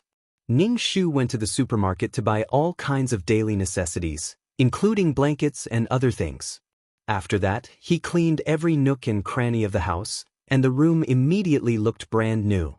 Then they started a new life. Ning Shu couldn't hide the excitement in his heart. He didn't have to wake up every morning to see a worrisome family. She clearly existed, yet he still ignored her. After settling down, Ning Shu began to choose a law school. Qin Ning had only graduated from junior high school. For girls, once they graduated from junior high school, they could work to earn money. Then they could get married and have children. After that, they could serve their family like cattle or horses. Many women did not have doubts about their own lives, because everyone had been like this. When they reached the age, the elders would hurriedly marry them off. If you do not live according to the rules of the world, you will be condemned and talked about. This kind of self-study university usually had classes at night. During the day, Ning Shu bought a lot of law books to read. Ning Shu had the skills to be a lawyer. He went to class to obtain a certificate. Moreover, lawyers had to take the test one level at a time. However, Ning Shu was a little embarrassed now. She had to take the child to class. She always had to face the strange looks of others. Sometimes the child would cry. Ning Shu could only apologize to the teacher. What was more embarrassing was that after a class, Ning Shu's chest would be wet because her breasts were swollen. After class, she had to go to the toilet to feed the child. Ning Shu would only sit at the back of the classroom. Sigh, this was only temporary. It would get better slowly. The suffering now was for a better future. During the day, he memorized the law at home and went to class at night. If there was a judicial exam, Ning Shu would leave the child in the nursery for a few hours. After the exam was over, Ning Shu would bring the child back. Nanan had never left Ning Shu's side since she was young. The first time he sent her to the nursery, she cried her heart out. Nanan now had less time to sleep. Most of the time, she would walk around with her eyes open and dance. Her mouth would make ah sounds. When Ning Shu was reading, he would either touch her little hands or feet. Nanan was very healthy. In just over 2 months, she would be able to prop her neck up and look around. Ning Shu only had one feeling. Damn, being a nanny was so tough. Because Ning Shu had the skills of a lawyer, the judicial exam was very easy. As for Ning Shu throwing the bomb and running away, it made Jin Wei suffer. The things that Ning Shu threw on the forum were thrown on the community forum. This kind of forum was set up by the property management. There were all kinds of complaining posts or all kinds of gossip and entertainment posts.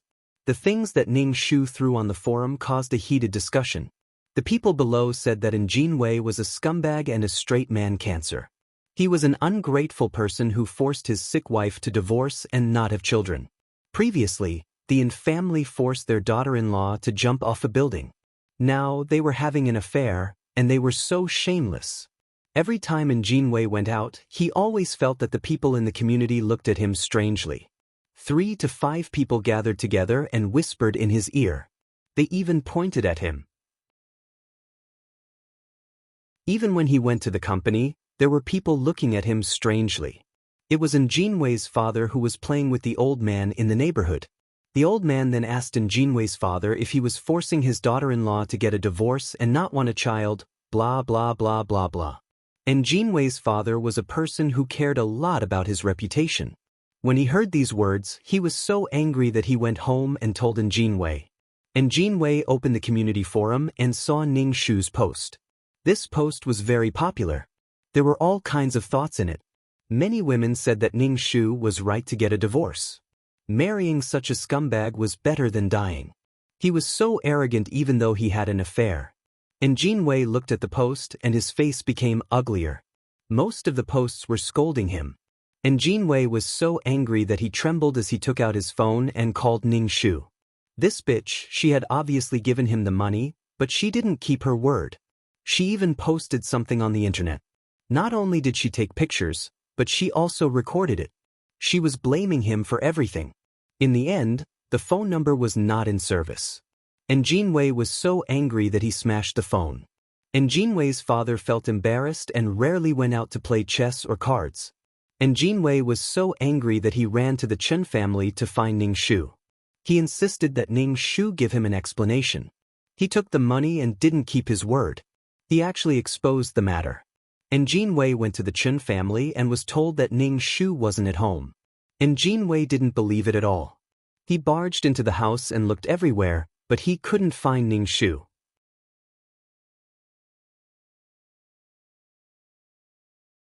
Chapter 953. Jin Wei didn't believe that Ning Shu wasn't at home. Although he didn't like Chen Ning, he knew a little about her. People like her had nowhere to go after a divorce. Jin Wei couldn't think of anywhere else Chen Ning could go. Jin Wei thought that Chen Ning must have gone somewhere to hide from him, so he secretly waited for Chen Ning to come back. However, after waiting for a few days, he didn't see her. Jin Wei heard that the Chen family didn't know where Chen Ning went. Jin Wei thought that the crazy woman must have taken the money he gave her and ran away with another man. Jin Wei's face was cold, and he looked like he was going to kill someone at any time. Because he wasn't the one who posted the post, he couldn't delete it at all. He could only ask the forum administrator to delete the post. He found that the post wasn't only on this forum. Some people also reposted the post to other places, and its influence was getting bigger and bigger. Jin Wei hated Ning Shu so much that if Ning Shu was standing in front of him, he would eat Ning Shu. Jin Wei's mother was even more annoyed. Previously, when she was playing mahjong with the auntie in the community, She said that she wanted to introduce a daughter-in-law to her and let them meet. Now, she was directly rejected and said that she already had a new girlfriend. And Jin Wei was originally married for the second time. In fact, a second marriage wasn't a big deal. Although he had a child, the child was given to the woman. And Jin Wei's family and job were stable. However, it was exposed by Ning Shu that Jin Wei had forced his wife to jump off a building. Now, he had an affair and abandoned his sick wife like that. This kind of man couldn't be relied on for life. Who could guarantee that they wouldn't be sick or suffering for life? Once something happened, he abandoned you. He was so cold and heartless. Previously, when Jin Wei's mother found a daughter-in-law for her son, it was like an emperor choosing a concubine. She had to choose carefully. She couldn't marry another daughter-in-law like Chen Ning, a rebellious and irritable daughter-in-law who would hit people at the slightest provocation.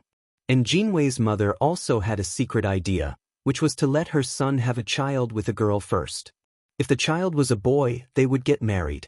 Moreover, they had to see if the child would have postpartum depression. And Jin Wei's mother's heart skipped a beat when she heard about depression. She had been beaten up by her previous daughter-in-law and had lost 150,000 yuan. Adding the 100,000 yuan from the previous betrothal gift, she had lost 250,000 yuan after marrying a new daughter-in-law. And Jin Wei's mother couldn't sleep at night whenever she thought of the money. But now, there was no one to introduce her to girls. They were either introducing divorced women with children.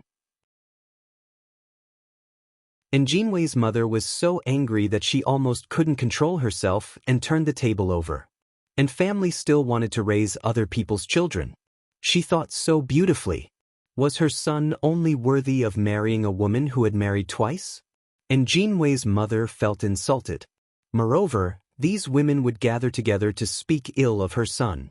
As long as Jin Wei's mother heard the topic of her son, she would explode like a firecracker and scold them. Everyone said that Jin Wei's mother was an evil mother-in-law who forced her son and daughter-in-law to divorce. Her reputation was getting worse and worse. And Jin Wei's mother was so angry that she wanted to die. It was clearly that woman who was strutting around at home and did nothing all day long. How did she become an evil mother-in-law? In the face of these rumors, Jin Wei's mother didn't like to go out much. The old couple stayed at home every day and looked at each other. They thought that without Chen Ning, their daughter-in-law, life in the family would be better. In the end, the atmosphere was still the same as before. And Jin Wei's father was a person who cared a lot about his face. He could starve and freeze, but he couldn't lose his face. He didn't expect that he would have to bear such a thing when he was old. And Jin Wei's father felt uncomfortable, so he got angry at his wife. You didn't even take care of your daughter-in-law when she was in confinement. She was fine and she got sick. You even need me to take care of her after giving birth to a girl. Didn't you tell me to take good care of her? You don't like that girl either. And Jin Wei's mother retorted, feeling wronged. I said a few words to you, but you still refuted. If you had treated her a little better, she wouldn't have done such a thing. And Jin Wei's father widened his eyes and said, that woman isn't a good person either. She did such a thing. She's vicious. That's right, a black-hearted person. And Jin Wei's mother began to nag at Ning Shu. She kept cursing Ning Shu. Although his reputation wasn't good now, Jin Wei didn't lower his standards for a spouse at all. He had to be a good woman with a gentle and considerate personality who could treat him well. He couldn't be a bitch like Chen Ning. And Jin Wei wasn't in a hurry to remarry. When he lacked women, he would find a woman online to have sex and find a woman to play with. Ning Shu didn't know about the family's matters. She had passed the judicial exam and now needed to find a law firm to be an intern and get a lawyer's license. If she wanted to be an intern, her child would be a problem. She couldn't bring her child to work, right? Therefore, once a woman got married and had children, she had to sacrifice too many things. For the sake of her family and her child, she had to sacrifice a lot. The child was still young and couldn't leave her side. However, if she didn't intern at a law firm, how could she get a lawyer's license in the future? Ning Shu sighed and began to browse the law firm's situation online. Who would hire a person who brought a child to work? However, Ning Shu saw that the boss of a law firm was actually a woman. Ning Shu felt that she could give it a try. After all, she was a woman and could empathize with some things. Ning Shu could accept a lower salary. The main reason was that she could only get a lawyer's license after becoming an intern. Ning Shu was prepared to apply for a job at this law firm. Her professional knowledge was not a problem. It was this child. Ning Shu went to the law firm to apply for an intern, but when they heard that she was going to work with a child, they rejected her without thinking. This wasn't a kindergarten. This was a place filled with professional and elite lawyers. A woman with a child turned a good law firm into a wet market.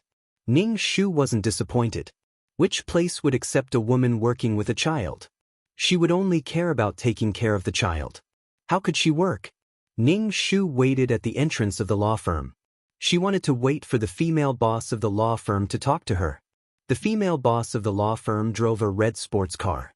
She was dressed in beautiful clothes, had curly hair, and wore toed sunglasses. She was a flamboyant and beautiful woman. She was like a ball of fire. The female boss got out of the sports car. Ning Shu quickly ran to her and handed her his business card. Although he wasn't a lawyer yet, Ning Shu still pretended to print some business cards. The female boss pushed her sunglasses down the bridge of her nose. She glanced at the business card in Ning Shu's hand and read in a clear voice, "Intern lawyer, Chin Ning. You're tuning in to the Passion Pages YouTube channel. We're so grateful for your support, and don't forget to subscribe to join us on this incredible journey through captivating stories. Your generosity through donations truly makes a world of difference, as it's the primary source of revenue that allows me to expand and enhance this channel for you. Thank you from the bottom of my heart for being a part of this adventure.